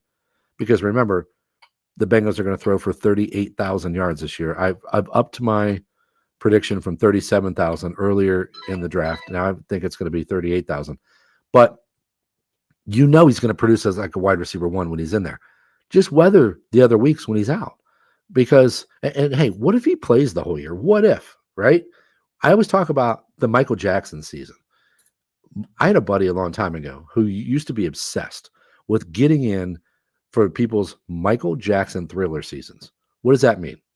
The Michael Jackson Thriller season is the season where that particular player puts it all together and has that monster year. Jamar Chase last year, Cooper Kupp a couple years ago. The players that come in and just have that year that you never forget. The LaDainian Tomlinson, 33 touchdowns or 30, whatever that was that one year. Those are the years that you want to be in on the guys, right? I know that sounds like it's oversimplifying. We don't know when that's going to happen. But you want to be in on those Michael Jackson Thriller type players. Okay, so there's a reason to have floor players. I'm not saying to stay away from those guys. But we want to be trying to draft guys that have the ability to go Michael Jackson Thriller and to sell 50 million albums, okay?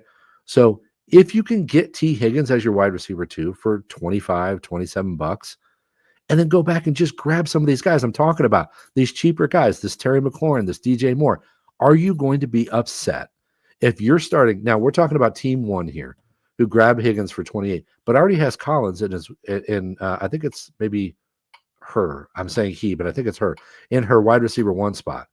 So if Nico is sitting there at wide receiver 1 and Higgins misses some time, but you still, like, you wrapped up DJ Moore for 16 and Evans for 19. Are you upset if you're starting Nico, DJ Moore, and Mike Evans while T. Higgins, sits for a few weeks with a hamstring or an ankle or something? Or you've got Olave for 14. You got Sutton for 22, McLaurin for 18. You can build around that, right? I think that's what we're here to do, isn't it? Like, it drives me nuts sometimes when I see people just kind of disparaging those type of players, because we never know when the Michael Jackson Thriller season is coming, but we do know the guys who have the ability to have the Michael Jackson Thriller season, right? We know those guys, and you want to be in on them. One of these guys that I'm talking about this year is Ken Walker. And I'm not a Ken Walker guy whatsoever. And the guy's always hurt. He's already hurt. Okay. But you want to be in on that guy, right? What, like, all I've ever heard from smart people is that the Clint Kubiak system is great for Ken Walker style. And if he has his Michael Jackson Thriller season where he plays 15 games and he averages 19 points a game and you got him for $20 in an auction, isn't that what we're supposed to be doing? I mean, what are we supposed to be doing here? Drafting a bunch of dudes who are going to slog their way to 920 yards and 4 touchdowns? You can find that guy anywhere. That's replacement level value. And we're talking about 12-team leagues, 12-team and 10-team. I'm really interested in everyone remembering something super important. Replacement level value does nothing for you. And we're talking about guys like Miles Sanders or Javonte Williams or guys, those guys might be okay in bigger leagues. And I'm not saying they don't have their value here as like bye week replacements and injury replacements and kind of helping you through the meat of the season when guys are dropping like flies. That's important. But in the draft, don't prioritize those guys. And I don't mean prioritize, but don't go in there and spend like $11 on Javonte Williams because you're light at running back. Like, what does that do for you? There's going to be plenty of players on the wire who can produce Javonte Williams-like numbers. And let's not forget, this Dallas Cowboys offensive line is not what it used to be. So if you're sitting there saying to yourself, like, oh, well, this guy's going to touch the ball a lot, like, who really cares? Do you really care about that? Or do you care about betting on a guy who can either break out or have their Michael Jackson Thriller season and you pay a few more bucks for it, right? So that's what we're trying to do here. We're not trying to build guys that are going to slog through some reasonable replacement level value. So let's look back at what's going on. We've got another kicker that came off the board. Laporta comes off the board for $12. Zay Flowers for $12 is really interesting.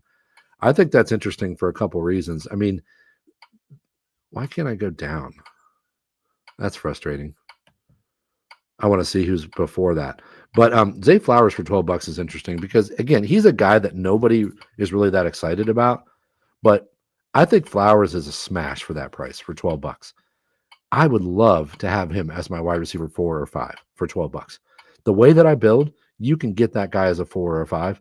And if you're in Joe's position there in team 12 here, we're looking at, he's trying to save a little bit of money. I think that's a smash. And then he just goes and gets Hunter for 16. So he's piling up the talent at the wide receiver spot. He's 4 deep at wide receiver. Plus he's got Achane. Plus he's got a Konami code guy with Fields for $8. Love the way the team 12 is building right now. So why don't we have a little bit of a discussion about how we're seeing some of these teams shape up? Who wants to drop in the chat right now and tell me their favorite team right now?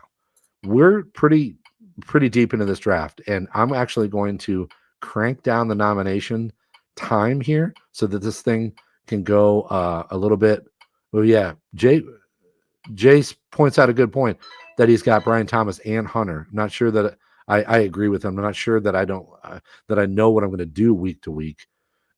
Scott says he really likes team 5, but I'm going to crank down the nominations from 30 seconds to 10 and the bidding from 30 seconds to 10. That's going to happen here in another round or two.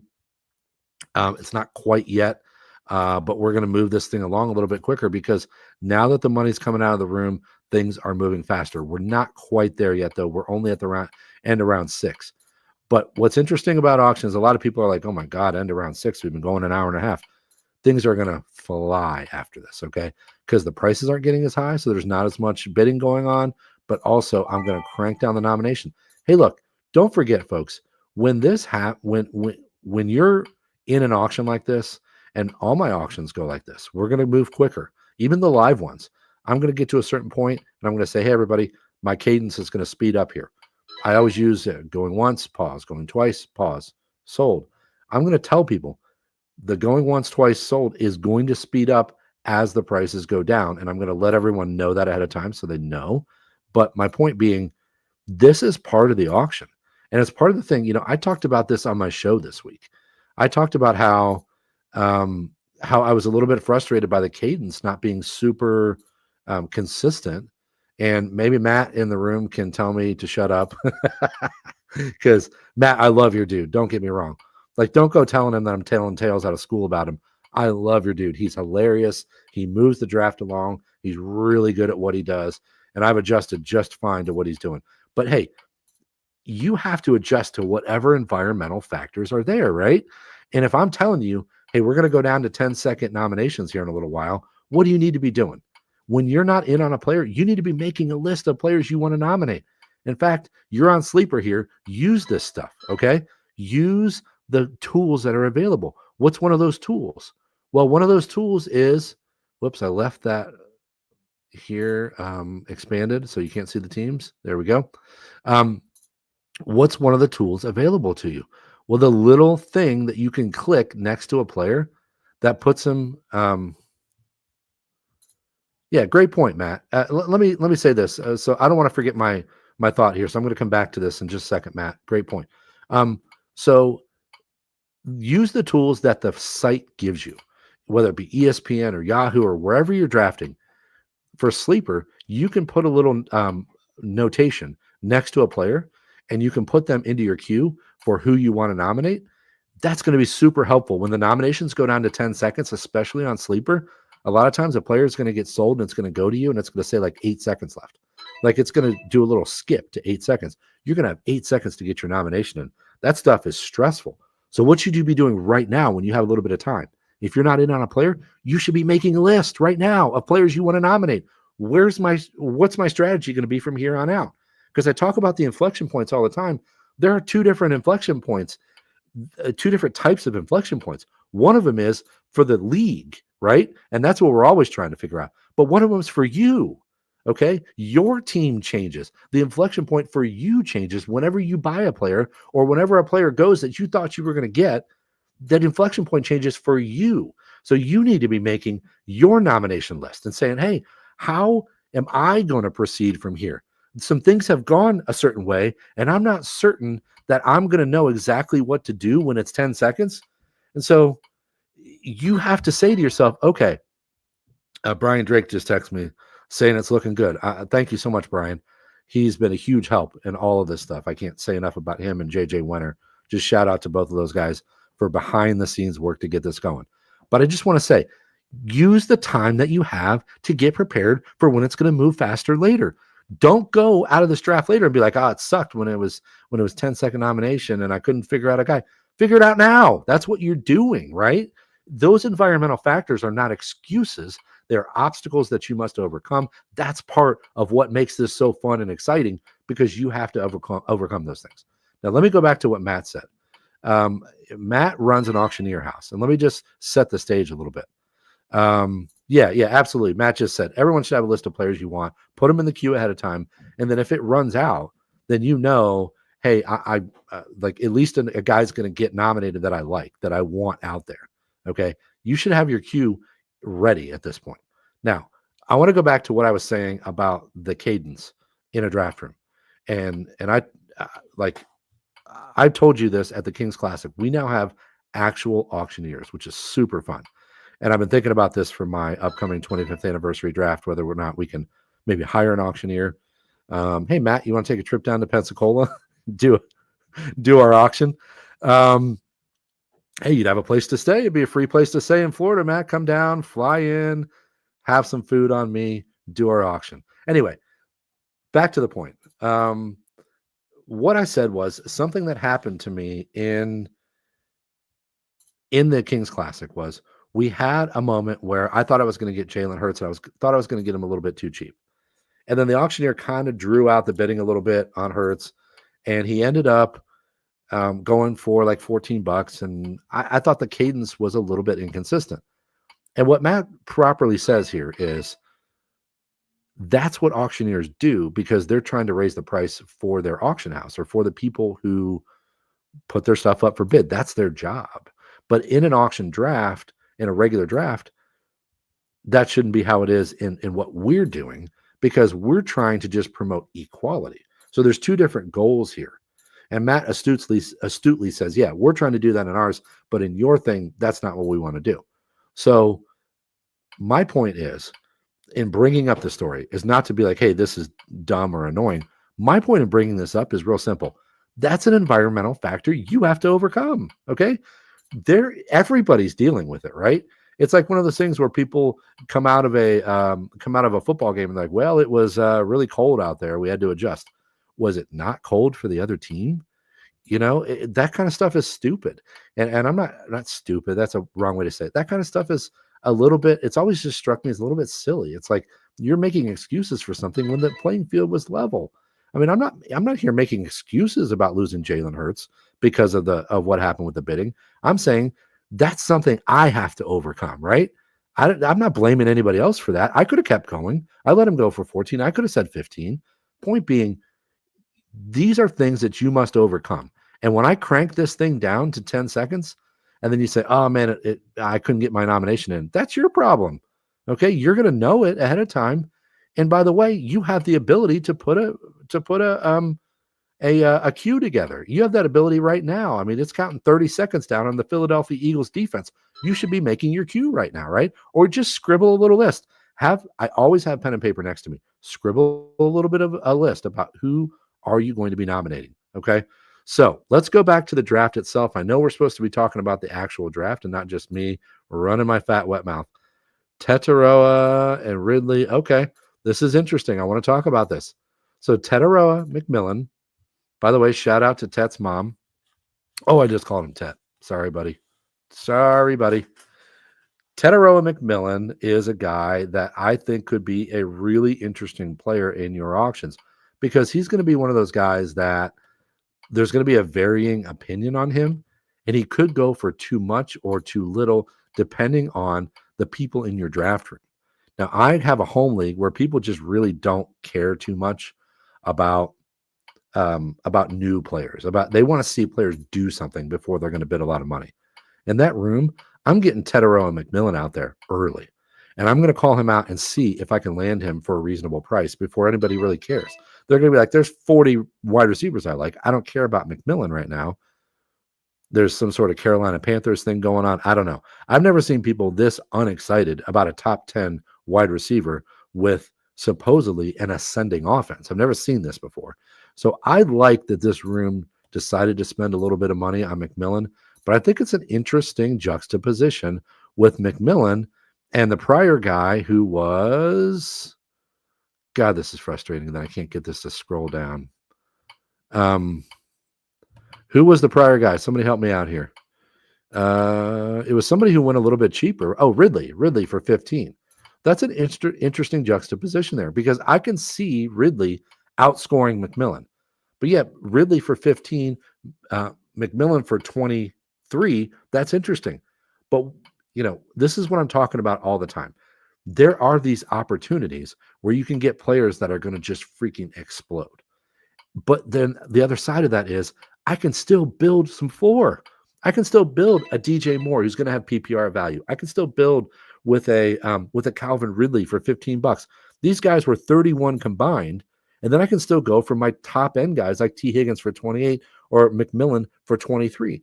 Look how those guys fit together. I love fitting those guys together with a little bit of floor and a lot of explosion. You can get them all, and you can have like 5 of these dudes, and it's not that expensive. I tell you, it's not that expensive.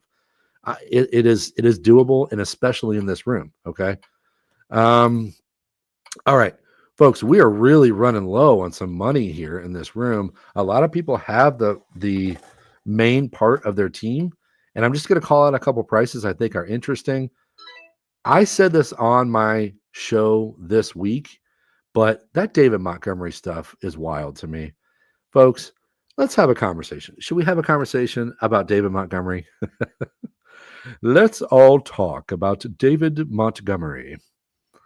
It's reached that point, folks. I've been running my fat, wet mouth for 100 minutes almost. Whew, I'm tired. But let me say this. I think the David Montgomery conversation is super interesting because everyone seems to believe that Jahmyr Gibbs, that's called a cough switch there. So if I got a cough, it's also known as the burp switch. Does everyone know that? All right, sorry. We're getting a little nutty here.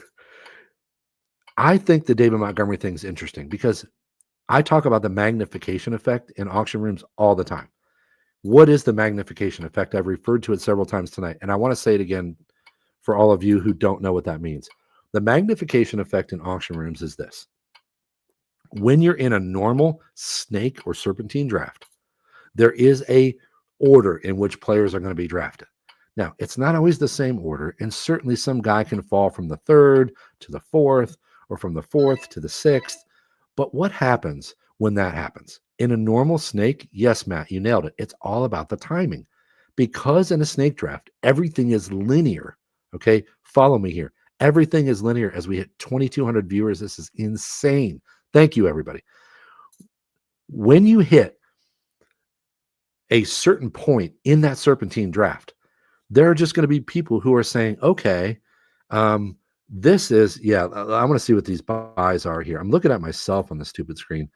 Look, pizzas, DJ Moore, and I want to scroll down a little bit because I want to see who he's got recently. Why is this thing not letting me scroll down? Oh, it must be this. Oh, yeah. It's the share tab. That's what it is. I can't move. I can't scroll because of the share tab. RJ Harvey for 18, Jerry Jeudy for 7, Mayfield for 5. Okay. All right. Yeah, Pizza's got the money. He's going to bring it home here. He's got the hammer right now. We're going to talk about the hammer in just a second. But let me finish my point here on folks, I'm tired. What was I saying? Who wants to remind me? Oh, yes. Linear stuff in a snake draft. So when you're talking about something linear, about something that's just going to go bang, bang, bang, bang, bang, it's real simple. Because if there's a fourth round player, yes, Scott, David Montgomery, if there's a fourth round player and he starts falling into round 5 because people don't like him, it's like, oh, well, I'm not going to take him here. But then when he gets into like round 6 or the end of round 5, people are going to be like, this is a fourth round player. He's the best player left on the board, bar none. Bar none. He's the best player left on the board. So I'm going to take him here. And there's just really no dropping like 4 rounds. A fourth round player is not going to go to the 8th, okay, unless it's some sort of weird thing that just happened before the draft. It's linear. It's going to happen. That player is only going to fall a certain amount because of the fact that the draft just goes in order, right? But in an auction draft, that timing doesn't follow that linear sort of thing. And so the timing of when a player comes up matters. But what matters even more is that when people don't like a certain player, that tends to take like a downhill thing. Like a lot of you are on Twitter because a lot of you are like followers of mine, and that's how you heard about this thing. But that sort of downhill train, I call it double and triple counting. That downhill train happens all the time. And that downhill like momentum of we hate this player is the magnification effect that happens in an auction draft room. So what you can count on is there are certain players people are just not going to like. And I pointed it out on my show this week. And there was a couple guys that I kept talking about. And I think I talked about 4 of them, but one of them was Cortland Sutton. One of them was David Montgomery. One of them was James Conner. And I said, guys, if you can just go out and get these 3 players in just like every auction, you're going to start out your team with this core of like really strong veterans who produce and who nobody likes. So that brings me back to the point, rather long-winded point. Drew's long-winded? You don't say. But it's a long-winded point because it's super important. That magnification effect matters when it comes to auctions way, way, way, way, way more than a snake draft, okay? So everybody here is saying to themselves, I don't really care about Montgomery that much. So what is the first thing that happens? He goes later, right? He goes later. And then the second thing that happens is he goes too cheap because of that. Everybody's just saying, now I don't have to spend that money now. So there's not a lot of money left in the room and people are generally down on him. So he's cheap. $16 for David Montgomery is silly. When he was healthy last year, he was the hammer near the goal line. Yes, Gibbs got plenty of goal line carries, but the Lions love running the ball near the goal line, and Dan Campbell wants to have 2 hammers. So David Montgomery for $16 can perform like an RB1. Before he got hurt, he was RB9, folks. RB9 for $16. Now, if you believe that Gibbs is going to take over, that's cool. But the whole point here, the illustration of the point, is that this magnification is not allowed to happen in a regular draft room, in a snake, in a serpentine, okay? It happens in auction rooms because people say, I don't like this player. And then the double and triple counting happens, that downhill momentum of like, we hate him, we hate him, we hate him, we hate him, we hate him. And then all of a sudden you're paying $16 for a guy that can be a top 12 running back. All right. So this, I just want you to file that away. There are certain guys, and you're going to say to yourself, well, I don't like David Montgomery. I don't like Cortland Sutton. Ding, ding, ding. You're part of it, right? I mean, you're part of why these guys go for too cheap. And you don't have to love the guys. What do I say? What's the chief thing that I say when you go into a room? Buy some players you don't like. Buy some players that you're not that interested in, okay? Because when you do that, what it does is it allows you to build a baseline, a core of your team, and then you can go spend money on the players that you really want. And so I think that going after guys like Connor, Montgomery, and Sutton, and those kind of guys, they allow you to build that floor, and then they allow you to go build for guys that can explode. Your T. Higgins, your Tet McMillan, those kind of players. All right. That was a long time to say all that, but I love talking about this kind of stuff because it really is something that's very, it's just, I understand that it's kind of amorphous and it's just kind of like hard to define, but you know it when you see it. All right. I love the Ricky Pearsall price. Shaq gets Pearsall for $11. Brandon Ayuk for $2. Let me just tell you about Brandon Ayuk. I think that there's some Twitter docs that are telling me that he's going to be okay when he comes off a pup. If I have Brandon Ayuk for the last 6 weeks of the season at 85%, I'm willing to take that bet. I don't want to play the Brandon Ayuk game, so I don't want to spend $9 on him. But if I can get him for $2 like Chad just did, I'm taking that bet. Now, folks, we're getting deep into this draft. I need to crank down so I'm going to type that into the chat here. We're going to crank down the numbers here. Where are we in the draft? We are at pick 92. Yeah, it's time.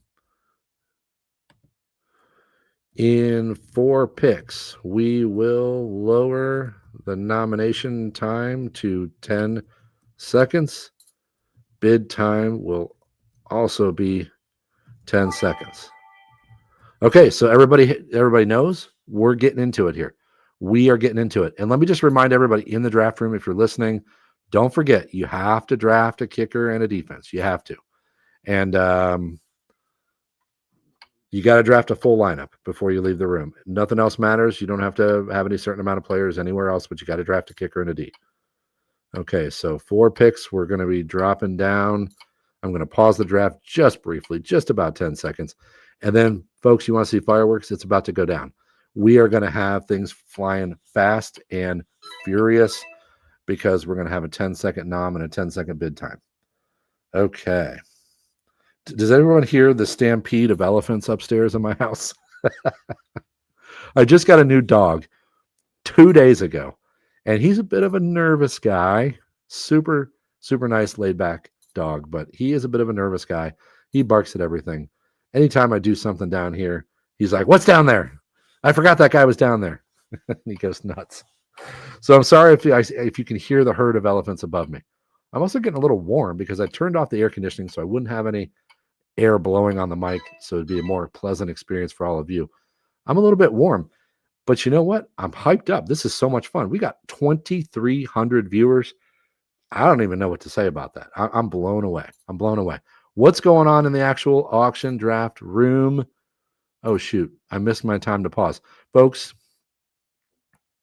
we're going to pause after this, okay? Nope. I'm sorry. We got one more. Deebo Samuel for $7 is crazy work. I'm not a Deebo Samuel guy, but if he's my wide receiver 5, I'm taking that shot all day long. TJ Hawkinson for $6. That's a nice little price. I've been building. I tell you what, I've been building all these par sheets recently. And one of the things I keep saying about is that you can build really, really cheap at quarterback and tight end if you want to do it. I mean, I just built a par sheet for a guy who I put 89% of his budget into his top 4 players. But he wanted that top heavy build. But my point is, you can do it. You can go in there. You can get cheap quarterbacks and cheap tight ends. I mean, look, Hawkinson for $6. That's a great deal. And these prices that are coming off the board now, why is that? It's because there's no money in the room, right? And that's why I waited a little bit long to crank down the nomination. I've just been having so much fun running my FWM. I'm going to stay on a little bit longer, folks. We got too many viewers for me to get off here.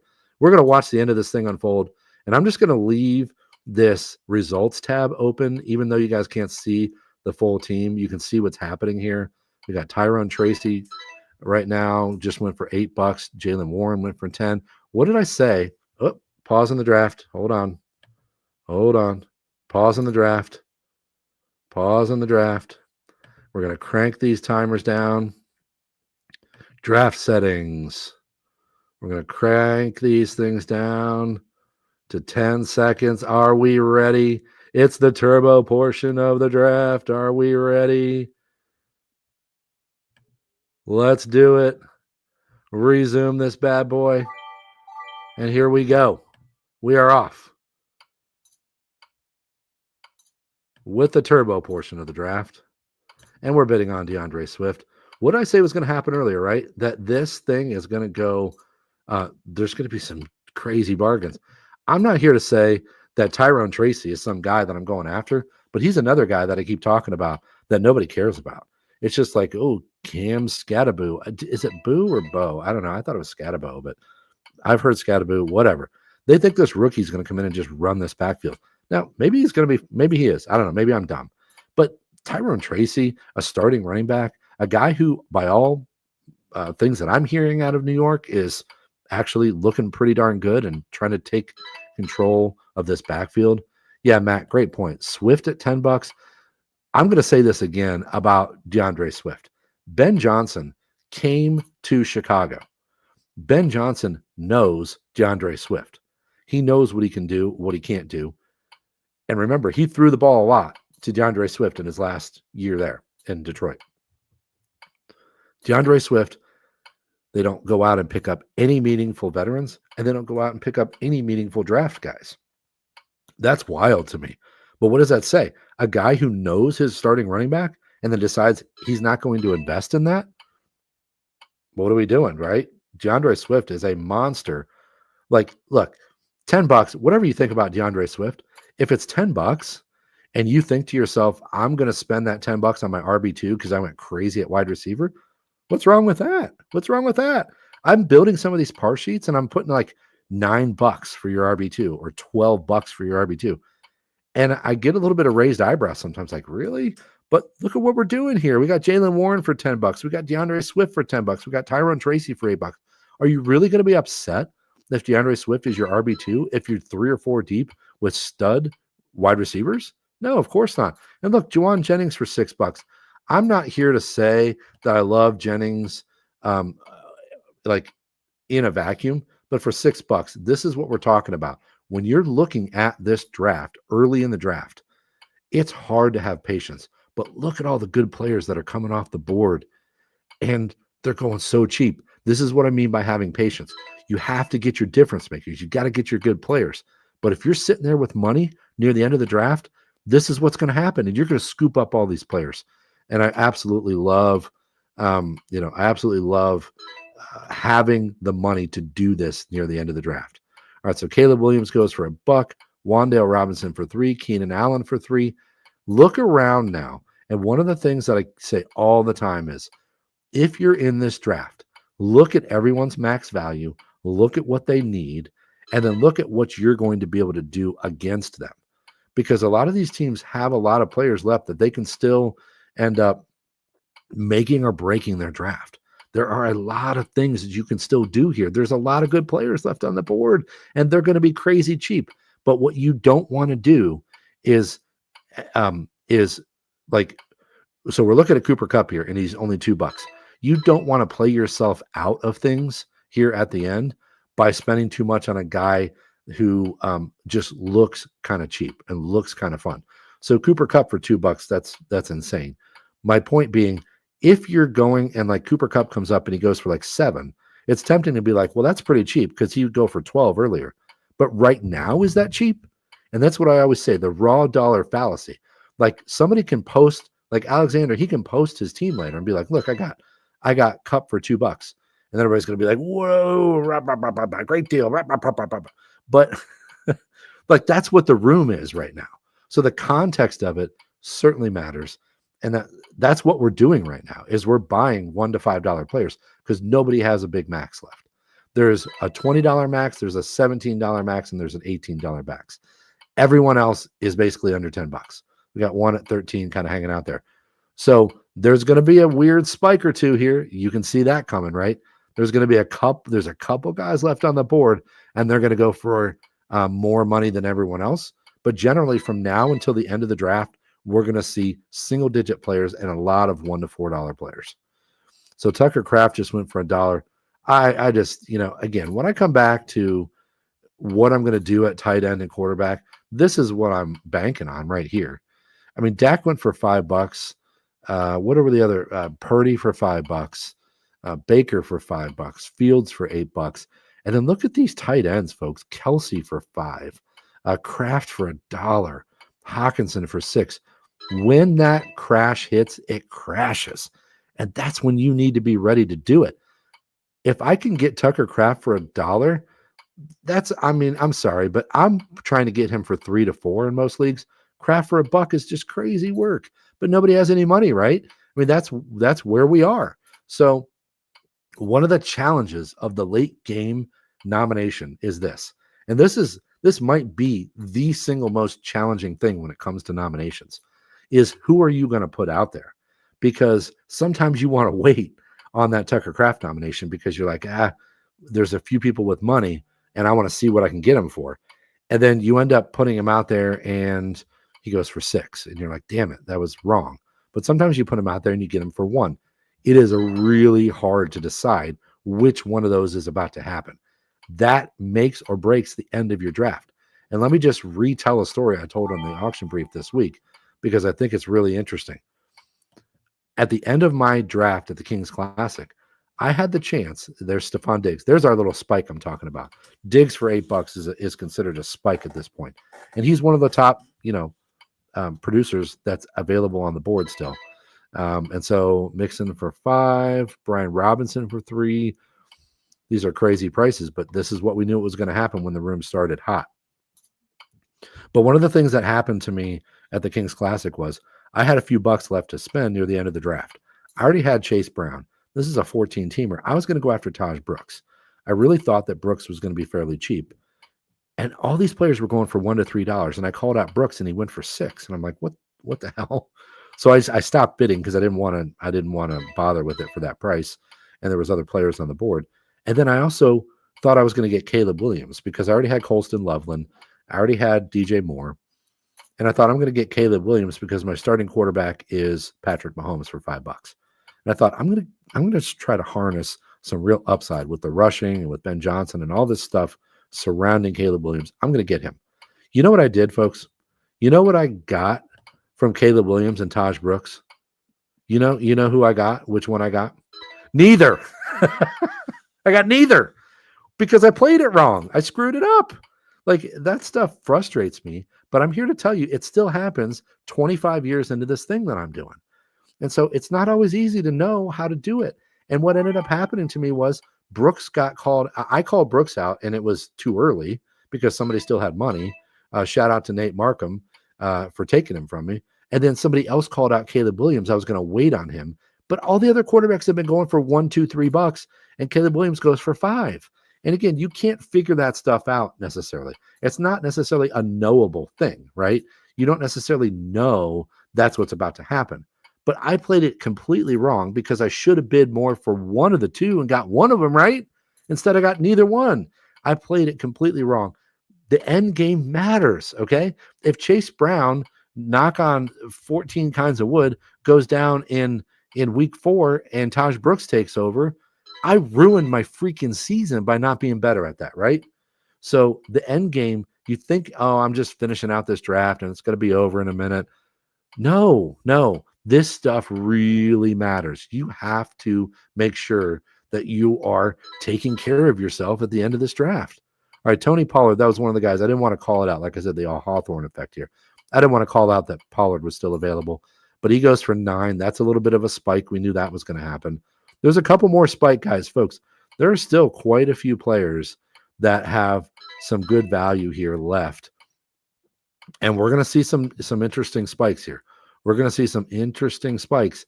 And then we're also going to see some interesting deals that probably shouldn't happen. All right, so Goff goes for $1. Palmer goes for $1. And now we're talking about Nick Chubb. I expect him to go for a few bucks, but we are in the end game right now, right? Because we are 116 picks in, so we're about in the 10th round. There's still a lot of players left, right? Like, you can't fall asleep here. You can't just be like, oh, well, I don't know what. Like Shaq over there, he's got $18 max. He's gonna lock in and just scoop up some deals, right? Nobody else can do what Shaq can do at this point. He's played this really well if he likes some of these guys near the end here. So yeah, Caleb Johnson is up. I knew he's probably going to be a bit of a spike here. Shaq's probably going to go after Caleb Johnson. But this is what I'm talking about. End game stuff is so important. There are still some big producers on the board, right? We still have quite a few guys. I'm staring at them right now. And those guys are going to get nominated, and Shaq's going to be able to pick them all up because he's got the most max bid here. Let me reference something else I talked about on the show this week that I think is super important in this moment too. If you're at the end of a draft and there are guys, managers in your room, guys or girls, that have $7, $6 max, $12 max, whatever the case may be, you get late in an auction, your tendency is going to be to say to yourself, I am going to get these players because these people with the max bids, they aren't going to be, they need 6 players and their max bid 7. They're not going to spend for them. That is a mistake. That's a mistake. People with a low max bid, it does not mean they're out. It does not mean that they're going to let you have players too cheap. It doesn't mean that they're done and they're going to average out what they should spend. People are going to do what they're going to do. What does Mike Carroll always say? Mike Carroll, the poker tell god, talked about the law of loose wiring. The law of loose wiring says people are going to do stuff that you don't expect them to do. And a lot of times, I hate to say this, but people are going to do things that they don't even know why they're doing it. They're not even sure what the heck they're doing. So players, managers in your room are going to do things that aren't necessarily logical or aren't necessarily positive EV for them, right? It's not always going to be positive EV just for their team in that moment. You're going to think, well, that's not logical. Why would he bid this on another quarterback? Like when I got Caleb Williams, I thought everybody's got their quarterbacks. Most of them have their backups. I'm going to walk with Caleb Williams for $2. No, somebody wanted him. Somebody was interested. That's going to happen. It didn't make sense for me to think that he was going to go that much, but things don't always make sense in the end game. So you have to think about the fact that people are going to act irrationally. They're going to act against their own interests. So what they're going to do is they're going to have a $7 max bid, and they're going to be like, okay, I can still end up with Matthew Golden. I can still end up with Evan Ingram. I'm going to spend my max. And once they decide that's what they're going to do, there's nothing you can do about it, right? There's nothing that you can do other than to just say, I have to roll with it. I have to roll with this end game stuff. And the max bid stuff is, it's a big deal. Right now, we're looking at, this is a really interesting thing. Yep. Nola Joe just goes and gets Emeka Egbuka for $5. And what did he do? He typed in a $5 max bid because somebody who was bidding against him had a $5 max bid.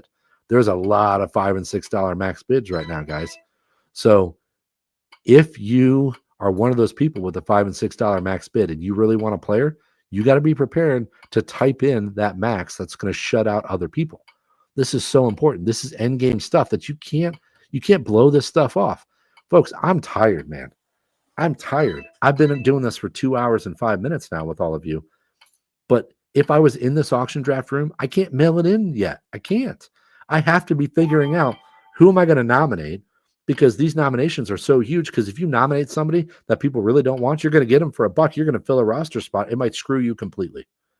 So it's really important that you understand what other people are going to do and what nomination is going to be perfect here. A lot of times that's going to be a defense or a kicker. I always encourage people, when you're in a league with defense and kicker, you just save those, man. Save them if you can. Save them for the end when you know that you don't want to call out a player you want, and you can call out a kicker and you get your kicker, and that you punted around. You punted 24 picks because it's going to not come around to you for 23 more picks. That's helpful late in the draft. So save your kicker and your D. And let me remind everyone in the chat here. Reminder, you must draft a starting lineup. That means a kicker and a defense. I know everybody loves kickers, right? But that's what we're doing here. So late game stuff, it's just so important. It's so important because these players, right? These aren't like schlubs coming off the board, right? Zach Charbonnet, like that's a nice player. He's $4, but you have to look around. Like, this is how you lose players, is not knowing what you're doing here, because these max bids I'm talking about right here, Zach Charbonnet, David Njoku, $4, $5. These numbers aren't crazy numbers, but they're really impactful right now, right? Because you're taking somebody's max bid from 7 to 2 or from 6 to 1 or whatever, but they're going to spend their max. So you can't just be like, I'm going to get Njoku for 2. I'm going to get Charbonnet for 2. No, it's not your smorgasbord. Somebody's going to pay the money, right? Somebody's going to pay the money for these players that are still hanging out on the board. So that max bid, one of these, look at all these max bids here: 7, 5, 4, 5, 2, 3, 2, 5, 6. There's how many? 1, 2, 3, 4, 5, 6. There are 6 players who can bid $4 or more right now. So if you think you're going to call on a player and get him for 1 or 2, it better be a player that you're happy to get, because if you bid 2, you might get him. And if you bid 5, you might get him. And if you call out a player that people don't like, you're going to get him for $1. This is massive right here. This nomination stuff is massive right here. And what you choose to spend for your max bid at the end is massive. And what others choose to spend is massive too. Okay. So you can't get to the end of an auction and be like, I'm tired, I'm ready to be done. Yeah, we've been here 2 hours and 8 minutes. It don't matter, man. You got to handle the end of your draft, and you got to do it the right way. Colston Loveland for $3. What if he blows up? What if he's Sam Laporta, like with Ben Johnson in his rookie year? Travis Etienne, $6. We know he's been running with the ones. What if he ends up being the guy who gets 65% of the touches and he's the passing down guy? In a PPR draft, that's going to be massive. So again, these end of game scenarios are huge. Okay. We're now rushing towards the end of this draft. So I think I'm going to set this at about 15 more minutes. I keep thinking I'm going to get off here, but there's 2,400 people watching. The numbers keep going up, which I don't know. I'm blown away. I can't thank you all enough for your support. We're not going anywhere yet. We're going to finish this thing out as long as 2,400 people are watching. This is insane to me. I love y'all. Thank you so much. We're doing this again tomorrow night, baby. We're going to run it back tomorrow night. I'm so pumped. We're coming back tomorrow night for a super flex, 7 o'clock tomorrow night. And then 7:30, we're going to talk about both of these drafts with some super smart auction guys: Jim Coventry, Dave Richard from CBS. We've got Joe Dolan, who's one of the smartest auction minds out there that people should know more about. Joe Dolan from Fantasy Points. Love Joe. And then we've got Scott Pianowski, who was busting me up in the Kings Classic. This is Tuesday night, 7:30. Don't miss that, because that's when we're going to recap all this stuff. And I'm going to have some comments from these drafts, but I'm going to let these guys comment on it and talk about what they think that people could have done better, but also just their approaches and how they see these things that went down in these 2 drafts. So we're running it back the next 2 nights. Super pumped. We're still here finishing an auction, though. We're not done yet. I love this stuff. We're starting to get some. Oh my gosh, Kyler Murray for $1. What is happening here? That's awesome, though. That's the whole point. Is end game matters. Now we're going to go on a little bit of a kicker run, but it's cool because it's just 10 seconds a pick. We are ripping through the end of this draft, and we are about to hit. Yeah, we're getting. Oh my gosh. The players that are still on the board right now, it's wild. Let me take a sip of.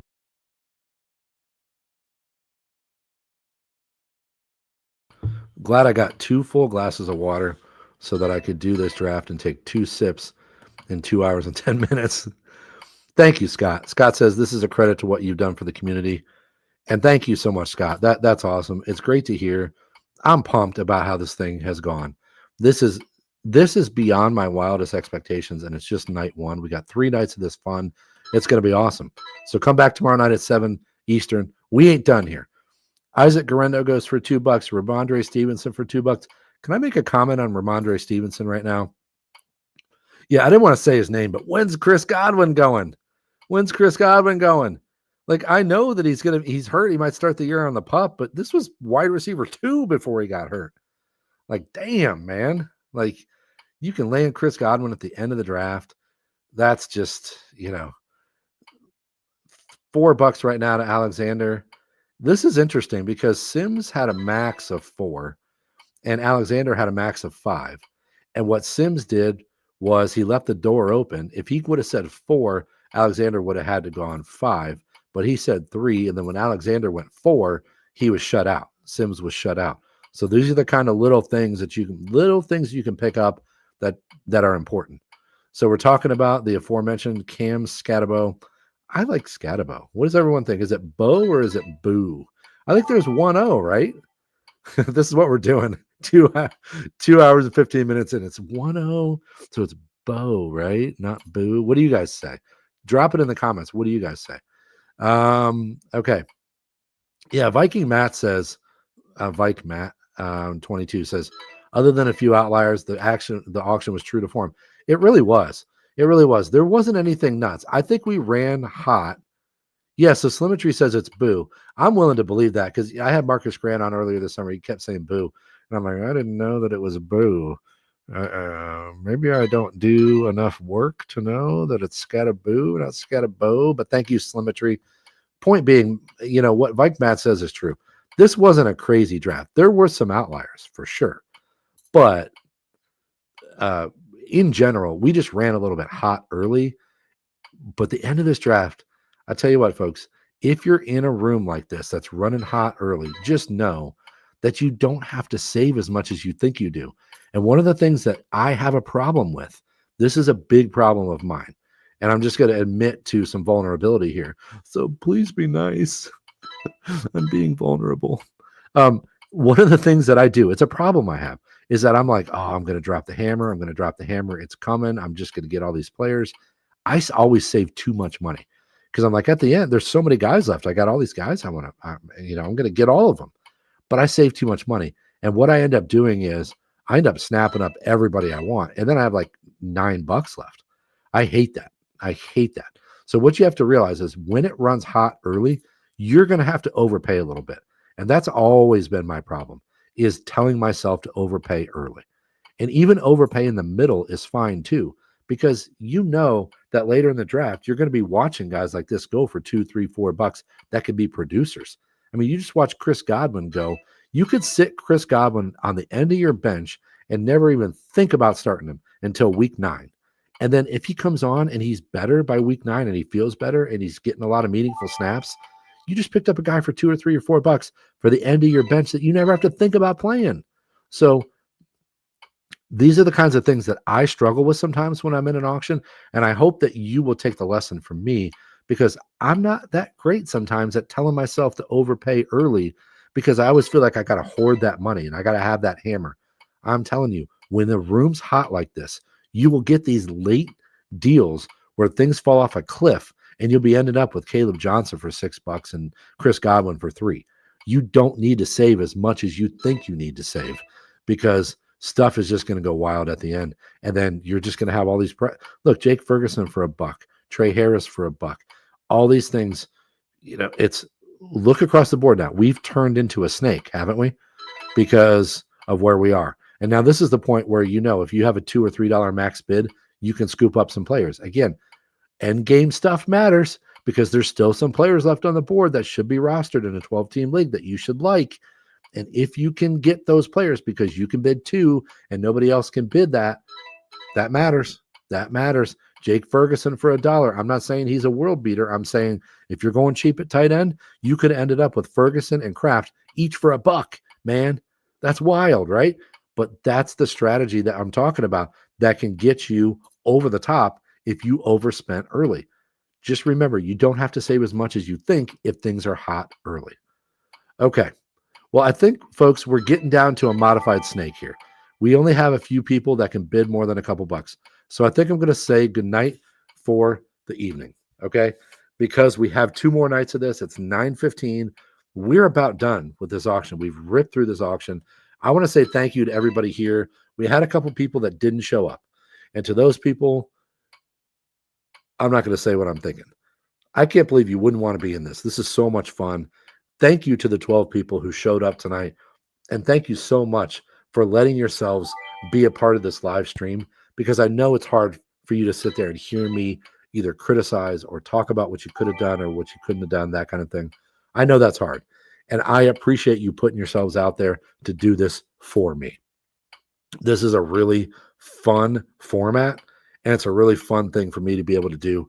So I want to say thank you to everybody in the auction right now. You're the best. You've made this content possible.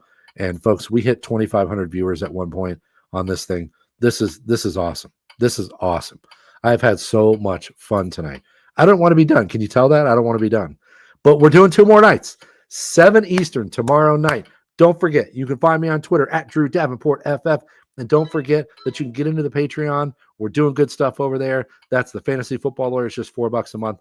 And if you need your draft boards, go to FJ Fantasy Draft Boards and use my code AUCTION2025 or AUCTION2025, 10% off your draft board orders. Thank you so much. We're doing the essentially a snake in the background here. You can see that. But I'm going to get off here because my voice, I got to do 2.5 more hours tomorrow night, and I got to do another hour and a half on Tuesday night. So we're basically in a snake right now. You see how it goes. I'm going to be done. Thank you. Thank you. Thank you so much. Like I said, when I started this thing, I thought we were going to get 150 people. We got 2,500 at one point. We hit a high water mark over 2,500. I'm stunned. Like, I just keep saying it because I am. I'm not here being some false modesty thing. Like, I'm just stunned that y'all are here for me. Man, oh man. Matt, where can I get the Fisherman's Friend? I completely forgot the name, and I meant to message it to you. Drop it in the chat there. Where can I get Fisherman's Friend cough drops to keep me going tomorrow night? Because my throat's a little bit raw. This is tough. This is not easy. But I'm done running my fat, wet mouth for one night. Don't forget, tomorrow night at 7 o'clock, and then Tuesday it's 7:30. Okay, so I can just pick these up off the shelf, Matt. Those aren't like special, like I got to order them from some place. Okay. Thank you. Fisherman's Friend cough drops. I'm going to have some of those tomorrow night because we got 2 more nights. We're going to rock and roll. Tomorrow night is a super flex. Tomorrow night's the veterans. Folks, these people have all done more than 10 auction drafts in their life, and they're doing a super flex. No kicker, no D. We're going to run super flex. Things are going to change wildly. I cannot wait to discuss super flex strategy, but also just see how the prices change. See how the top running backs and wide receivers go because of the difference in price with the quarterbacks. So I can't wait to see how the Superflex goes tomorrow night. You guys can tune in at 7 o'clock. I'm going to put out the link to that later tonight, and I'll be pumping it all day tomorrow. I'll be coming straight from my kids' soccer practice. So if I look a little fat and sweaty, hey, we're still going to have a blast. I cannot wait for tomorrow night, 7 Eastern, tomorrow night, same place. I'm going to put out that link. You can go to my YouTube channel and check that out. This has been recorded, so once I get done here, it'll be uploaded to the YouTube channel, and you can check it out after the fact. I've had a lot of people asking about that. So that's going to do it for tonight, folks. The auction brief is adjourned for the evening. Thank you so much for being here. We got 2 more nights of fun, baby. I can't wait. This is so pumped. Like, I'm still pumped right now. It's been 2.5 hours. I got to get out of here, though. Folks, that's enough. And yes, Matt, I'm going to put the board up. Ryan, what's going on? Ryan McDowell. Holy cow, you made it in for the end of the stream, buddy. What's up? I missed you in Canton, buddy. Ryan, I don't know, maybe it had to do with that Disney trip you took or something, but he could not make it to Canton. Ryan's one of my favorite people in the world, and good to see you, buddy.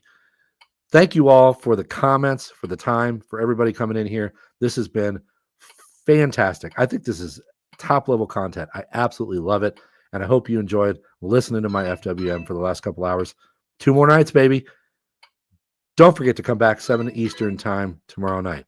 That's going to do it for the stream tonight. The auction brief is hereby adjourned until Monday night at 7 Eastern. Thank you all for being here. Much love from the heart. Appreciate you all. Appreciate the support. Love you, folks. Have a good night.